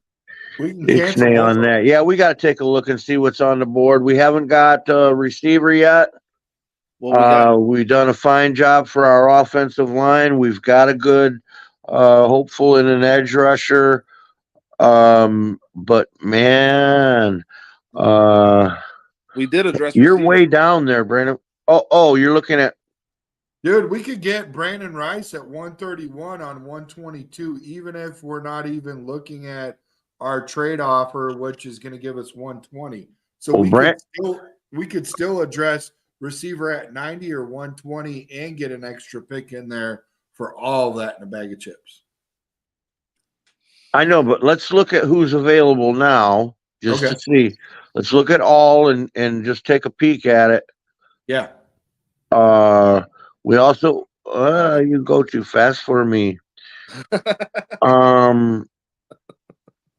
Michael Hall is. I keep tugging my finger on my phone and it's just moving the whole thing because. So far, we got a center, an edge, a guard. Yeah, I know what we got. At 57, is that the first pick available? Michael Hall, defensive tackle out of Ohio State. Yeah, right. And he's a damn good defensive tackle, and we still need one, kind of, sort of, right? Yep. Sort of, yeah. That would be taken care of. That would make our draft so far taken care of just about everything we need, but a possible another receiver that might could do something. And like Brandon was saying, there's still going to be some guys there at 122, whether Rice is still there or not, because I've seen Rice. I know he's ranked 130, 131 somewhere there, but he's been gone at 122 more lately than he was always there at 122, always, and I picked him several times. But lately, more often than not, he's not there at 122. But there are receivers there, so Yes. Hey, if this defensive tackle fell 18 spots, shame on everybody that allowed it. Yeah, he's a 57th ranked guy, and Let's take I'm it. all about filling that defensive tackle spot. Look at that Raz, dude. 9.57. Blistering. I love He's it. a hell of a player. He's a hell of a player in the game. Yeah. Pretty much a steal. Let's get it. Let's see what the chat's got to say, if anything. Yep. Lewis was asking who's available at available at defensive line. There you go. Right. You got it, Lewis. We're gonna get you a defensive lineman. Yeah, from Ohio State. Pucker up, Buttercup. Here we go. All right. Now, now we got 122. Maybe we yeah, get we're kind of looking for a wide receiver. We think, unless somebody, let's see if there's a steal. Blake Corum, I'd like to pick that kid up, man. I've picked him up in several drafts when I was trading back like a mug and had all kinds of extra picks, and when I was doing mock drafts thinking Justin was being our quarterback, I loaded up on all kinds of shit, and I would get that Blake Corum in every draft that I possibly could. I really like that kid, and I know there's several running backs that are rated higher than him, including that bruiser from Wisconsin. But man, I like that Blake Corum. I like Corum. I do like Corum. I don't like him that high. If the Bears could get him in the 4th round, I wouldn't be opposed to it. Oh, did we just take? We had a fantastic draft. Great job, guys. Who'd you take, Trax? You take Brendan Rice on the low? I did. Yeah, you did. You always did. It was not that low.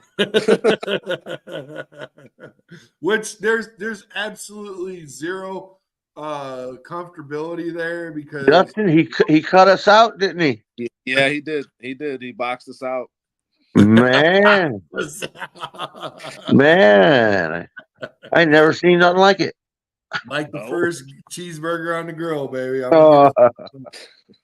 That first Whopper in the bag. That first Whopper in the bag. I didn't learn nothing.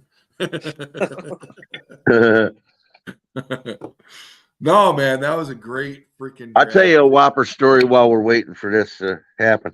We was talking about how Whoppers were a lot better back in the day, and they were. It was, but I don't like onions.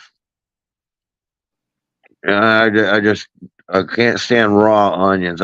Cooked onions are great, on lots of things. Do you like a red onion? Do you like a red onion? Nah, I'm more of a sweet onion guy, but I'll eat any of them, as long as they're cooked. Like I say, I don't like them raw at all. So I always, when I order my Whoppers or any other thing like that, I always order no onions, extra pickles, right? Ooh. Well, you know what that gets me occasionally. Occasionally gets me no pickles and extra onions. I don't know if it's a joke or what, but I mean it's happened before. It could be an honest mistake, could be somebody laughing all the way to the bank or whatever. But many years ago, we sent somebody to go get Burger King, and they come back, and we're standing in my buddy's his wife and mother of his kids, but back when we were just they were dating, and so it was that whole family. We were there standing in the kitchen, and I grabbed mine, and it was marked. No, I looked at the thing, it was marked out, no onions, extra pickles. And I didn't look at it, smell it, nothing. I just unwrapped the thing and took a big old bite, man. And first thing I did, they had extra onions on there, and I got a mouthful of fucking onions, dude. And I just had that thing in my one hand, and I punched it with the other hand, and there was fucking Whopper everywhere, on the ceiling, on the cabinets, on the floor, on the counters. I mean, I exploded that fucking thing. It took me an hour and a half to clean it up. I shot Marvin in the face. Yeah. Okay, I like this one, guys. We got two first, let's say we got 3 first-round picks and 2 second-round picks next year. Yep, that's a big deal. That's a big deal. And then look at the draft. Man, I'm gonna tell you what.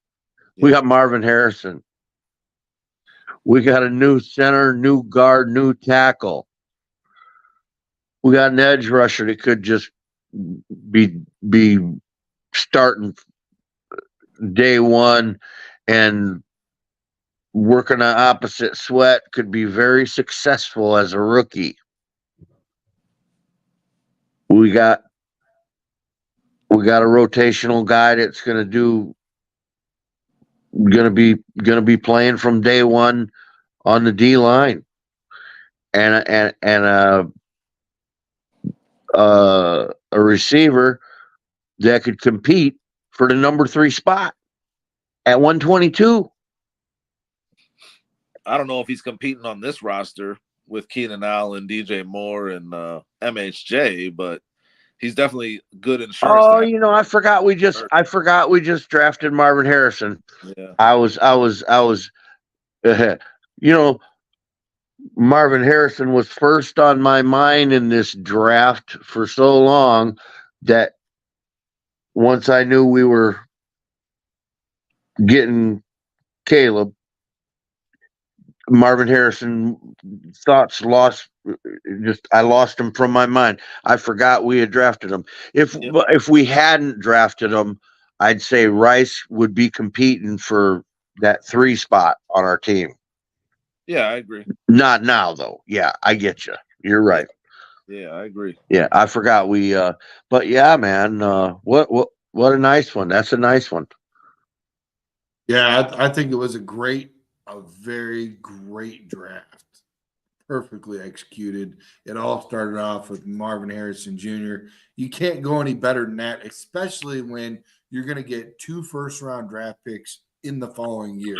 Now, we didn't get to get into that. No, 2 next year. 3 next year. No, 2. One from New England and the other one. We had one from Washington, one from New England, and our own. That's 3, Brandon. Well, yeah, but you don't get that one from the trades. It just comes naturally. That's not out of the trade. That's just they just give that to you, Yeah, but we'll still be making 3 picks in the first round, which is 2 in the second. Yeah. Yep. So I'm excited about that. That's good. Not only that, but you also get 8 picks, and you had 4. So you force multiplied that into exponentially like great numbers. And don't ask me. Doubled it up. Yeah, it's great, man. Doubled it up in actual picks, but also you could say we turned it into 10 that could turn into quite a bit more than that, because you don't know, we might not be trading 1 or 2 of them first round picks next year back to get even more. But I doubt it. I think if we did something like that, I think we'd be taking our picks, all 3 of them, in the first round next year. We could have traded back a little bit even more, but I think we held our ground at the right time. And we could have. Yeah, I think we got what we could have, but them weren't the greatest trade offers we were getting after that one. Yeah, there was nothing I would even thought about taking. Just to build more capital. There just wasn't good trade offers. You've heard all of the weary Bears fans, right? The diehards about this, specialty player. The specialty player we've already got on our team, folks. Velus Jones. This whole change of return rules has made Velus Jones the best specialty returner in the history of the NFL. He's also perfecting his ass catching abilities too. Yeah. Yeah. You saw that picture I said this morning. Man, that guy scares me. I ain't scared of nothing, man. Every time I see that guy out on the field, I'm scared. Yeah, He's it feels really like not. When he met me, I was about 6'6", 230 or something like that, and he was not scared of me or anybody else. So I can definitely vouch for that. He's not scared of Howard Abeg or any of the famous wrestlers from over, So yeah, freaking crazy, man. Great draft. Oh my gosh. Freaking you guys nailed it. I mean, I thought the one that we did before, the one we did before definitely superseded this, but this one was pretty special in all of itself because you don't freaking let that slide and then still pick that up later. Although freaking Jaden Daniels dropping to where we picked him up, like Yeah, he won't be there at 9. This is all. Well, we're playing. We're having yeah, fun. Jaden Daniels ain't going to be there at 9. But Dustin, are you with me still, bud? yep, I'm here. oh Hey, yeah, wouldn't you have really love to just get a look at the guys that were available at 122? It would have been nice. It would have been nice. but Track just kind but of stuck it in there, I mean, but I feel like Trax kind of knows that you and I would have vacillated over that pick for fucking 10 minutes, and he was just like, He didn't want to hear our bullshit. He heard enough. here's the no, question. but Here's a question I have though. Like yeah, we just took Jaden Daniels, but next year with those picks in that draft in that scenario, we got Washington's first rounder and New England's first rounder. One of those could end up being the number one pick. What if we would find ourselves in the same situation again next year, where it's like Absolutely. we the best quarterback on the board is Jalen Milrow or whoever that turns out to be. Like is that person too good to pass up? Or do we, get a haul for that because another team needs it? If Sanders kid out of Colorado. yeah, Shador Sanders. Well, If look, I'm going to tell my answer to that question, Dustin, is if Caleb doesn't play lights out, even as a rookie, and I have 3 first-round picks next year, and there's a stud quarterback, I'm picking them, letting them fight over it. oh, see, that's some crazy shit to think about. It we haven't had a quarterback, and then we got two like top Number talent, 1 overall picks, right? Yeah, 2 years in a row. Lewis And asked I don't know any team. Now I know the Cleveland. I know Cleveland for a while there. They were going through some quarterbacks, and a couple of them were number 1 overall picks, and they sucked forever. But uh, uh, I I don't think that any team has ever had a number 1. I surely don't remember one. Not even Cleveland that had the number 1 overall pick 2 years in a row and picked a quarterback both years. But I'm telling you, in that scenario with this draft that we just did, and if Caleb didn't play lights out this year, or show me some like that, he was most definitely just show us that he was definitely our man. If there was any questions like people had with Justin or whatever, I I'd be picking a quarterback number 1 again because I still got 2 first-round picks yeah. and 2 seconds. And we already built the roster around them. And the roster that we have already, and if we built what we did with this draft and Caleb doesn't shine like a diamond in a goat's ass, and I got the number 1 next year, I'm picking another quarterback and they can duke it out in practice. Buck, let's show the chat some love. Lewis asked, "What name would shock you at 9 if they were available?" Thank you, bro. Joe Alt. Me too. I would be shocked if he was Neighbors as well. But yeah, Joe Alt. But I'm going to tell you, I've seen Neighbors at 9 several times. I've seen Joe Alt at 9 several times. These are mocks, they're practice, they're bullshit. I don't see that happening for real, either one of them guys. Yeah. But if either one of them guys were, I'd be shocked. But Yeah. I think there is a very good possibility.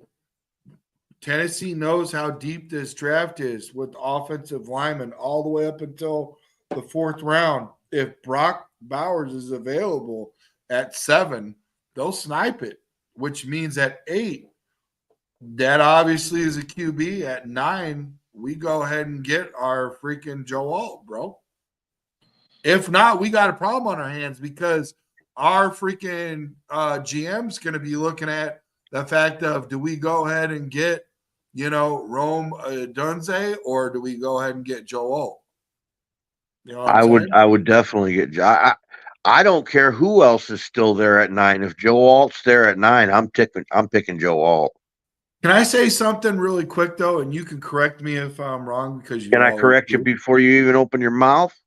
Damn.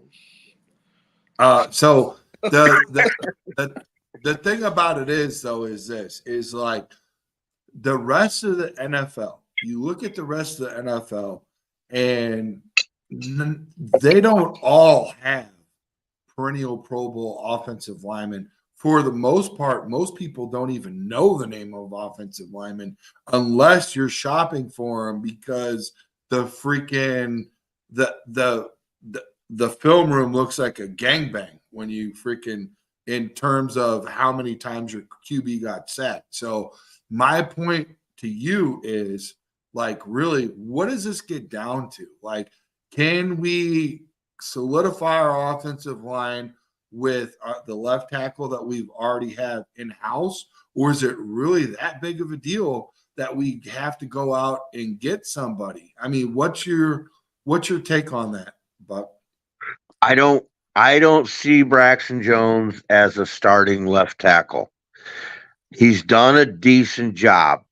He's done a great job for a 5th round pick, but I don't think he would be starting on many teams in the league. I don't think there might not be a handful of teams, if any, that he would be their starting left tackle in this league. And you say that a lot of teams don't have Pro Bowlers. There are teams that do. And when you look at teams like Dallas, San Francisco, Philadelphia, the Bills, yeah, they got stellar offensive line dudes. I mean, stellar. Baltimore. Look at Buck. Look at the Chiefs, though. I know. I was about to say that. That's a craziest shit. The Donovan Chiefs dumped what 2-3 years ago. They dumped 2 Pro Bowlers, but it was starting to get injured and shit, and they put it back together the very next year. Man, Jawan Taylor was on the scrap heap. Just out there.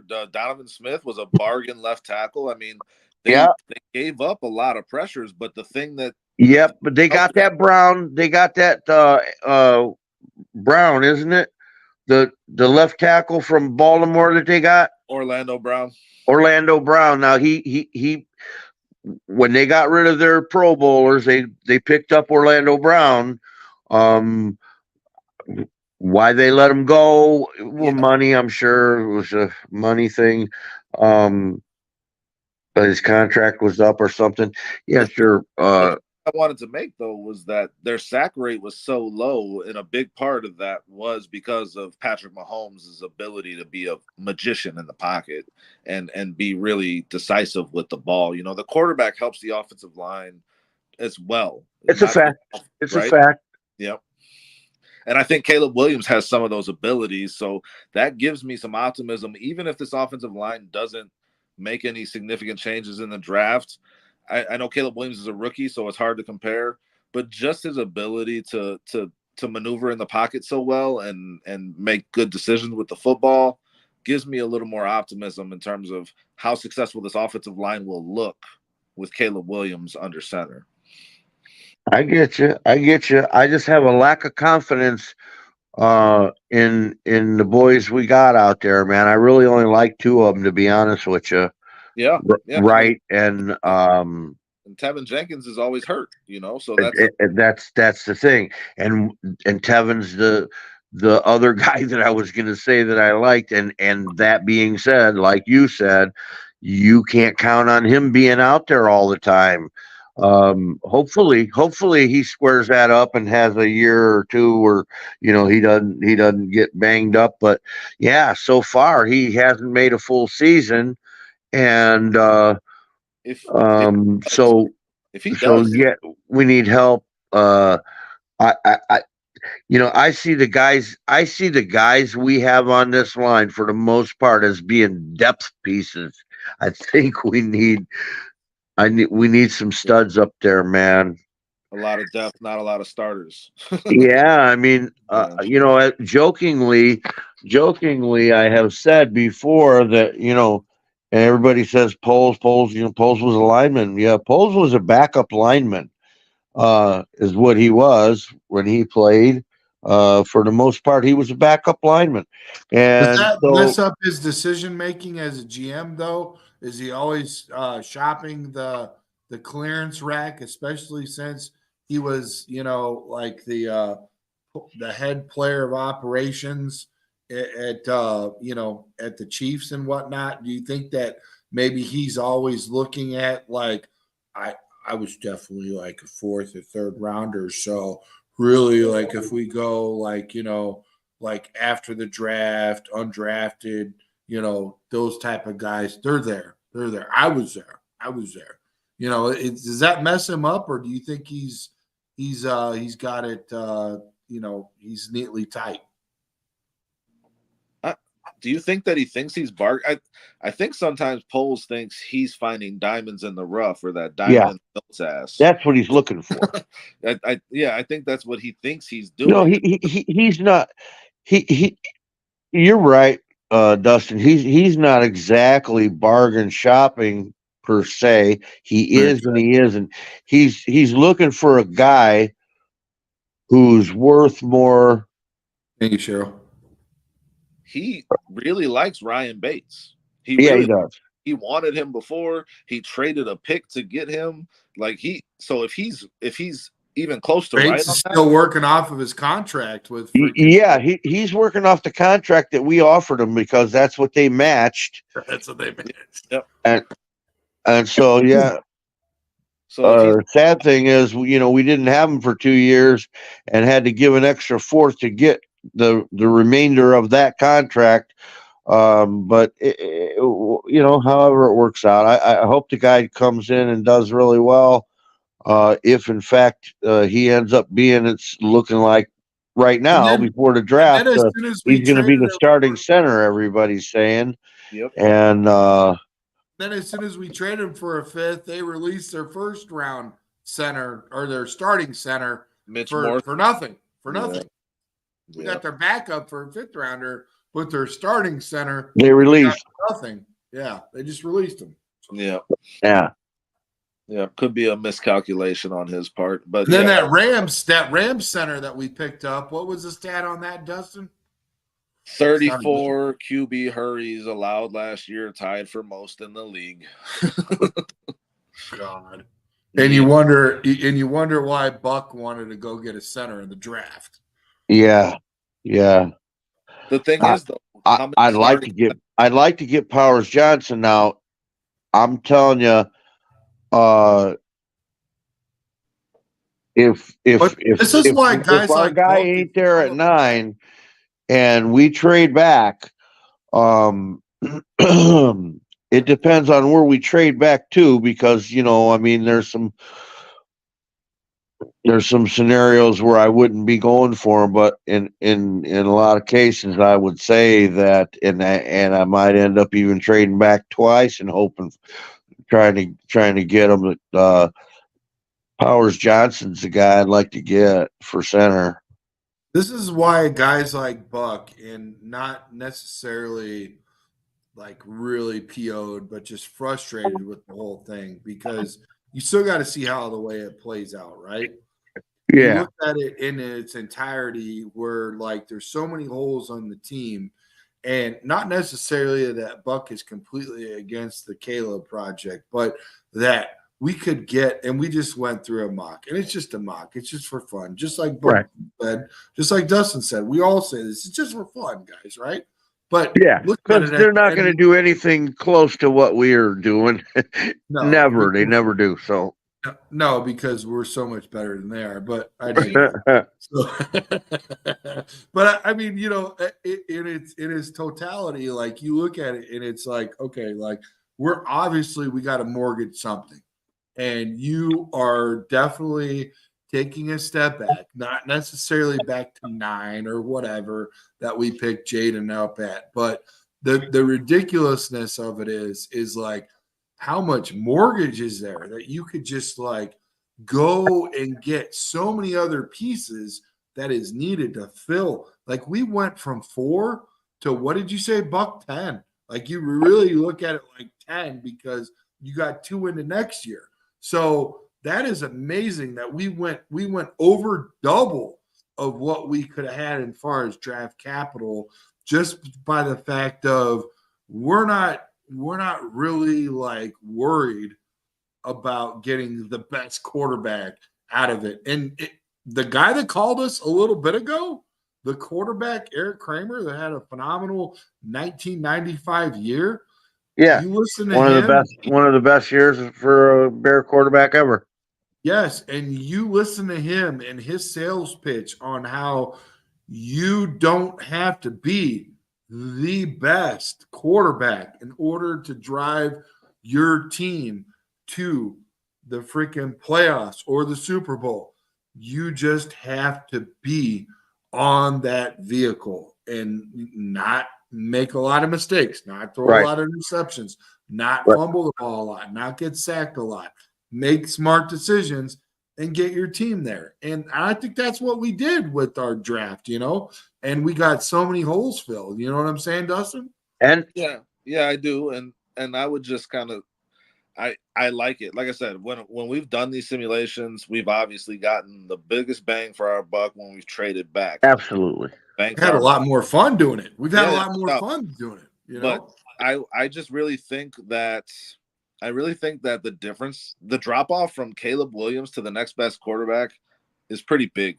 I feel that way. I don't think that Jaden Daniels is on the level of a Caleb Williams. So it's like you accumulate all these picks and these players, and what is that for? Is that to get that quarterback that can get you over the hump? That's the way this league is kind of driven at this point. Right. You're giving up a lot of assets, a lot. Every year there's a team giving up a shit ton of assets to get a quarterback because they know that could be the defining factor of. Absolutely. So we're in this position now where we have that guy right in front of us. So as tempting as it is to garner all those extra picks, I think it's more prudent to take the guy that you would be trying to garner those extra picks for anyways, from my perspective. Right. Or that every other team's offering you them picks that we're talking about because they want them. Mm-hmm. Yes. So I don't think we got to try to outsmart anybody on this. No. It's a pretty simple math here. No, and to your point, we turned that 4 picks into 10 picks. We did. We also turned down a bunch of drafts too. If you remember correctly, we could have turned that 4 picks into 20 plus picks. If you really want to have a little bit of fun seeing how like, and it's not I'm trying to think of that saying that. Something to do with quantity over quality, quality over quantity, but so you're not gonna end up coming out with a draft with the kind of talent that we just like done before, whatever. But go on there one time and to just I go on there sometimes and because I get bored and I'm just playing with this draft machine, right? So sometimes I'll just go with the 4 picks. I've done it a lot of times. Just I'm not trading. Doesn't matter what the offer is. I'm taking the best guy in for our team, and I'm taking my 4 picks. But it's kind of boring. You get some good guys, but you get 4 guys. Now, I've also went on there and with the full intention that I'm taking not necessarily every trade offer offered because sometimes there's multiple trades offered, right? But if there's only one trade offer, I got to take it. If there's two, I got to decide which one I want. If there's three, so on down the line. In other words, I'm not turning down at any pick. If I'm getting a trade offer, I'm not turning it down. I may have to pick from several, but if you do that and you don't turn down anytime you got to pick where there's a trade offer, see how that works out. You'll have 25, 28 picks between the players in this year's and the next year's picks you get in this draft. It's crazy. Yeah, it sounds about right. Like it just like the more it hits, the more it force multiplies. It's just crazy because Yeah, yeah, it's like the more you want it, the more it's like not there. The more you push it away, the more it's available. And but you know what? We'll see what happens. I mean, we're really what is it, 11 days away? So I mean, it's getting gonna there. come. We're getting there, boys. We're getting there. It's coming fast. It's Oh coming. man, I tell you what, I'm excited and scared. What about you? I am because like I'm really not looking forward to only having 4 picks. What about you, Dustin? I mean, I think I'm excited because I think we're in a position that I've never seen before as a Bears fan, but also that's what scares me because the Bears tend to break our hearts in these Oh God. right? You're like, okay, they're gonna do this thing. This thing is so logical. It's right in front of us. Let's just do it, and then they fucking go the other way. Yeah. Like, and it's just out of the blue and unexpected. Like, and they've done it time and time again. So that part is scary to me. I'm not scared of the 4 picks because I think Poles is gonna do everything he can to address need and get the best available player with those 4 picks. And with the offseason we've already had, I think that'll be enough. Honestly, Yeah. that's the way I feel. Yeah. And we still got the second leg of free agency and a few bucks left. Yeah. That's a lot because really we could still like shore up our edge and then a couple key positions like everybody's Yeah, like there's not a lot of edge left out there right now in free agency. no, but I mean you might They're there, but Yeah. yeah. That's why you kind of feel like at number 9, with all the attention being paid to the offense, the Bears could end up getting the best defensive player in this draft at that edge position. They could. And once again, neglecting the offensive line like we talked about at the very beginning of this podcast because all the guys that were worried about protecting Fields automatically go to edge or receiver. Yeah, we can't draft everybody. So we got to who the best player is out of those guys in those spots and really just do the best possible thing. Because you could get a good offensive lineman there too. Like Olufashanu or Fuaga, there's going to be guys available. So, and that's why I'm worried about only having 4 picks when we've got 2 holes and 1 swing. It's just so many. Yeah, but it ain't as bad. It ain't as bad as it has been too many times. I mean, we're sitting all right. It's getting better for sure. I'm okay. I'm okay if he stays put at his picks and only picks 4. If he does well with those 4, I think we're still in fine shape. That's something to be excited about, right? Yeah. For sure. And we're in this for the long haul too. We're about to draft a rookie quarterback at number 1 overall. So we can continue to add to this over the next year or 2 and really build something special, I think. I like what Ron just said. He said Bears don't need a lot of picks. They did better in free agency. I agree. I mean, a lot of those would be draft picks or whatever. I mean, how are you going to get I'm going to be on the San Diego Chargers podcast on Thursday with Osgood, former wide receiver for the Bears or for the Chargers. I'm bringing him on there, and it's going to be a pretty cool spin.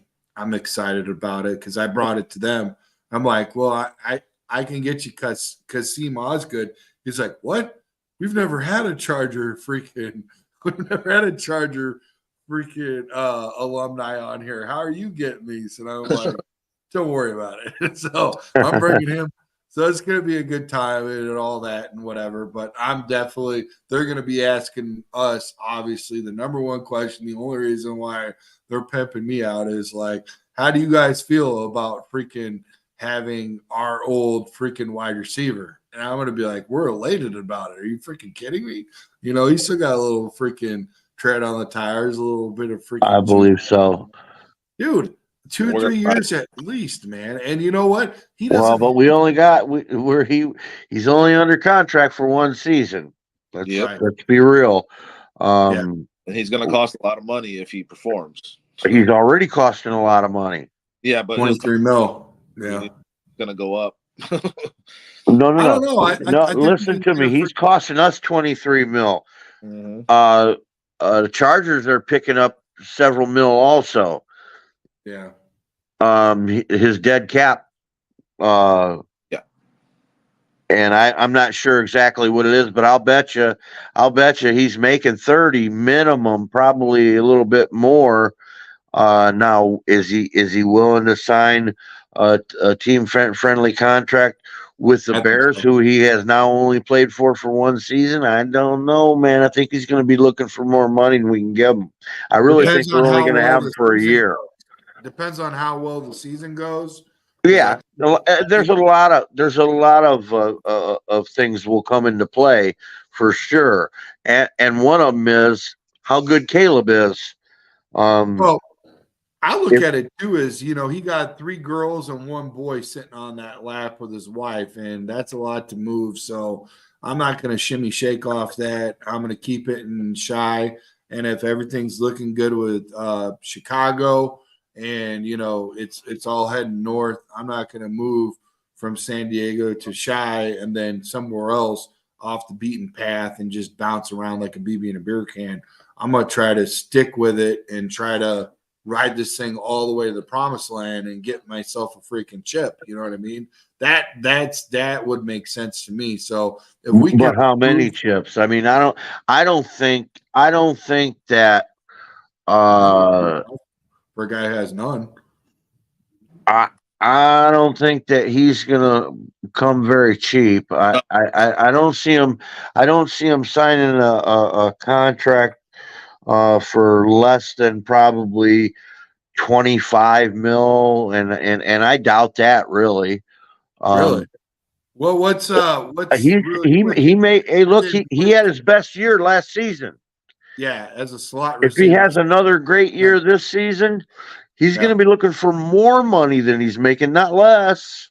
But I think he's going to have a lot less repetitions. I don't think he's going to have as good of a year. When you talk about quantity over quality, he's going to have more quality reps over quantity because he was the only receiver over there because Mike Williams was often injured.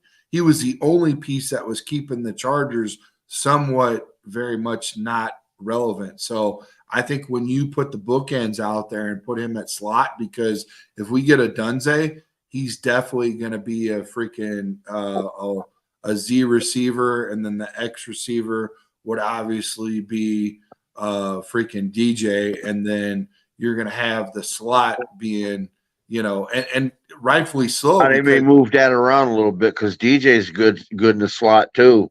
But he didn't do a whole lot. Whereas, a lot of the time with the Chargers, it was all 62% of the time out of the slot was our boy, So you look at him, and then also the shallow slot cross. He is the highest percentage in the NFL right now for the shallow slot cross. You know who was the worst? Justin Fields. So the writing was on the wall as soon as they went out and got him. So I mean, it's a good look. I think he doesn't have to. I think it's one of those things where when you pick up this receiver, you look at him and you say, okay, well, we are going to do the same thing that the NBA is doing with this type of guy, where you just basically like limp along and you look at quality over quantity, and they're going to put him in the right positions at the right time. He's going to appreciate that. And I think we get him. He's definitely going to look at us. And, if we are playoff contenders, this is just me. This is my bonehead freaking scenario where if we show him potential, playoff potential, where he never got that in San Diego, then he'll go ahead and Oh, stay. San Diego also always had playoff potential. They just didn't make it much. I think the Exactly.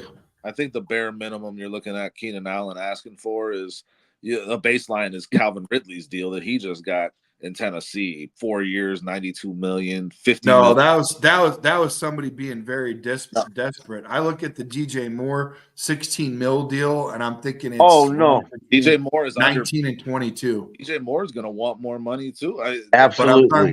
I'm talking about this year. I'm talking about this year. So if you're just looking at a 1-year deal, I think it's anywhere between 19 and 22 million that you look at Keenan Allen for that.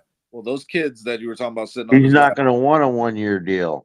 But you're looking at a difference between a 26-year-old and a 33-year-old. I know. If you look at the record and how many guys that are left in the NFL, there's not many guys left at that age. So you have to take that age veteran out discount, and you have to take that into consideration. Well, let's hope so. I agree with you. I agree with you. The ball is going to be spread around a lot more. He's not going to get all the targets. It's going to be spread through Cole Kmet. It's going to be spread through Keenan Allen, DJ Moore, and whatever receiver that we pick up in the draft. Right. Yeah.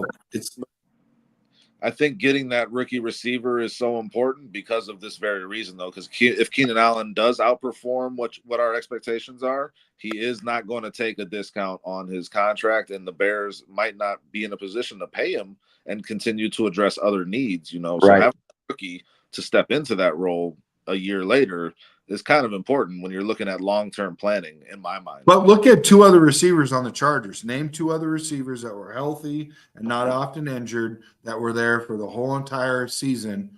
And Keenan wasn't even one of them. Palmer was injured too. Palmer was hurt all the time. Mike Williams all the time. No, it was all Keenan, dude. He got all of it. And he's coming here saying, I don't want all of it. I just want part of it. You know what I mean? That's just my bonehead observation. That's all. Hope you're right. Because it would be good to keep him and let him finish his career as a Bear with Caleb Williams throwing. Yeah, I'd love to be able to. I don't care about all that. I understand that and I respect what you're saying. But what I care about is if we do, in fact, get a rookie or Scott or Valus somehow miraculously pulls his head out of his ass and he's not trying to catch balls out of his bunghole, that freaking Keenan Allen helps him freaking right the ship and get his freaking poop in a group. You know what I mean? Hey, I'm going to tell you what. I like that Scott kid. I don't like Valus Jones. Like I said, I'm not scared of nothing, but I'm scared shaking in my boots when I see that kid out on the field. I don't like him. He's literally cost us games, several, and is gonna take us forward this year. I think Scott. I really see a lot of potential in that kid. I got high hopes for him still. Yeah, too early to write him off. It is. Yeah, it is. Well, let me ask you one question coming out of the chat, and then we'll wrap it up, boys. What would you feel the 4 biggest needs are right now coming from Lewis out of North Dakota? 4 biggest needs. Well, obviously quarterback, right? Because we got rid of ours. That out of the equation, assuming that we have our quarterback, it's already. Yeah, I mean, we all know it, right? Yeah. Right. So then we're only talking about 3 biggest needs. Yeah. Or the 4 with the quarterback already being addressed. Say they take Caleb Williams number 1. What are the 4 biggest needs after that? Okay, 4 biggest needs after Caleb. So we got our quarterback. Yep. It's center, right? Yes, center, defensive end. Tackle. I say tackle. Yep. Wide receiver. I'd put guard over receiver in terms of biggest needs because we were talking about Tevin Jenkins' health. Nate Davis underperformed greatly last season. So Yeah, I see so many supposedly smart uh, football people talking about how that guy's a really good football player. He just had a bad year. I didn't know who Nate Davis was before we picked him up. Okay, so I don't know how he played before or what have you, but man, he I sucked. don't like, I don't like, I don't like that dude at all, man. I hope that all these, uh, Personal uh, problems that he dealt with and all that, right? Like if that's what affected him, maybe he can step up his play, being able to be more focused. because it looks like we're sticking. I mean, up to this point, it looks like we're sticking with them. I don't like them. I don't want them out there. But That's maybe he can come around. Maybe if we do end up sticking with him, he could come around this year too. It's always possible, and that's that's a all we big can hope for. We're Bears fans, but yeah, I don't like that dude. that's Don't a big trust him. right. There's a lot of ifs with the guard position between Tevin Yeah, Coleman's health yeah. and Davis's potential. I love Tevin. I love him, man. Yeah, I think he and plays full season. That guy's a Pro Bowl, potentially a- all pro. absolutely, You absolutely. remember him in that Washington game, man? When his first game, he was just dominating every guy across from him. It was so fun to watch. I love watching him play because he's just Yeah, a mauler, man. He yeah, and then he went out in that Washington game, and you noticed immediately that our offensive line went to shit. yeah, In that one game, you saw it the first half to the second half. It was just a completely different offensive line in that game. So yeah. I think I remember it yeah, well. Just yeah, what you're talking about. yeah. I think guard is a bigger need than receiver, given we got Keenan Allen and DJ Moore and Tyler Scott, who we both seem to like. I think it's three positions. Trust me. I definitely I put the offensive line first, man. Yeah, yeah. I'll put the offensive line first. It's just like we're not. I mean, unless there's some like we just did a draft where we got a center, a guard, and a tackle. We're not probably. I mean, realistically thinking, even if Poles trades back, he's not going to pick up a guard, a tackle, and a center. No, definitely. Just more like biggest needs from your Right, perspective is right. what we're about here. But I because when we because as far as you're saying the guard's a bigger need than a wide receiver, and Yeah, um, I think so. I'm not too sure that a left tackle isn't a bigger need than a guard at this Oh, no, point. I agree. As much as I don't like, and I don't dislike Braxton Jones. I don't. I think he's doing a hell of a job for us for where we got him in the draft. And I started to say earlier, that that I sometimes jokingly say that everybody says Poles was he was a lineman, yeah, and I say yeah, he was a backup lineman, and that's why he's filling our team with backup linemen, and why he's so proud of Braxton Jones that he picked up in the 5th round, and he's able to start him, but he shouldn't be starting them. You see, don't be so proud of that pick that you think that you're gonna put him out there, man. Give me somebody better at left tackle. That's what I Um, brought up earlier. I'm really wondering if that's a hindrance to everything as far as like terms of a GM.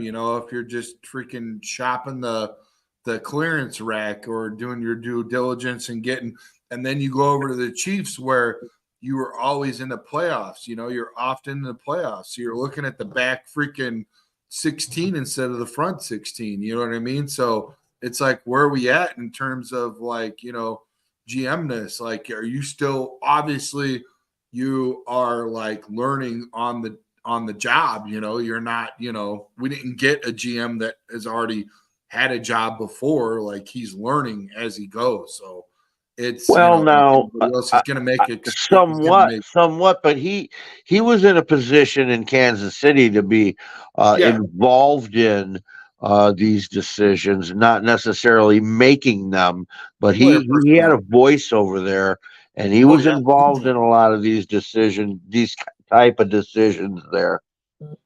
No, I agree. He was the head the director of player personnel. It goes him and then GM. So you're right. He's right up underneath that, I'd put Very left tackle important. number one need. I would put left tackle as the number one need for this team. Yeah. Yeah. It's important. I agree. Yeah. I agree. I mean, you got to protect your when you go out and you get yourself a nice big pickup truck, you go get yourself a nice boat, you go get yourself a nice big home. The first thing you do is you go out and get that insurance. Is this If a you don't, progressive? Is this a progressive rate? We got Wish. another sponsor, Dustin. Wish. Calling in right now. Let's do it. The general. The general. Hey man, do I hear Shaq in the background? Mr. T. No, man. Hey, man, it was a pleasure and an honor to work with you guys tonight. It was really cool chopping it up. Let's get your nugget of the day, boys. Ed, what do you say? What's your nugget, man? What you got? Well, I just realized it wasn't Shaq I heard in the background. It was Baby Huey.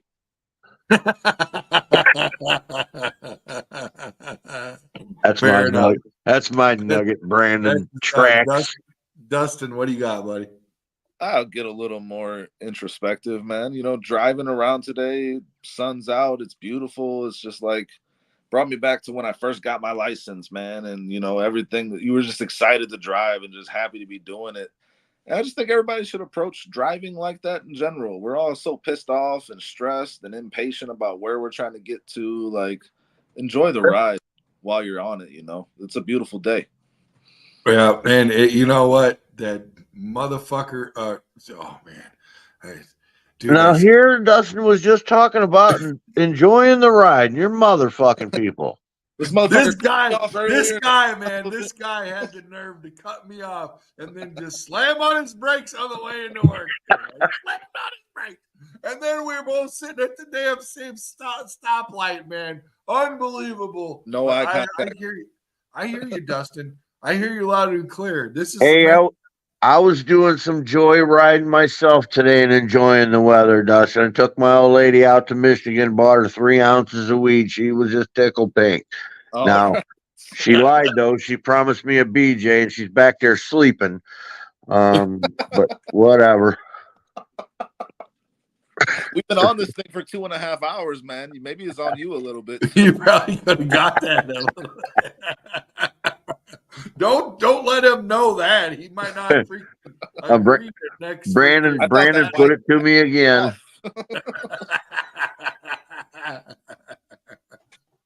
Oh man. All right. Well, on that note, I hope you all compared the NFL QB draft class to our favorite entrees the same way we did.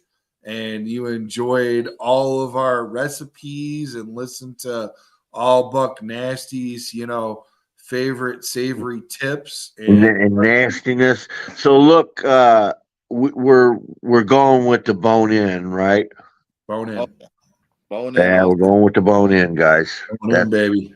And Bo Nix's nachos. Bone in. Nachos. Is it even a Supreme or is it just nachos? No, just gonna get the just standard nachos. He said. Lucky to get on the board, right? They're like the gas station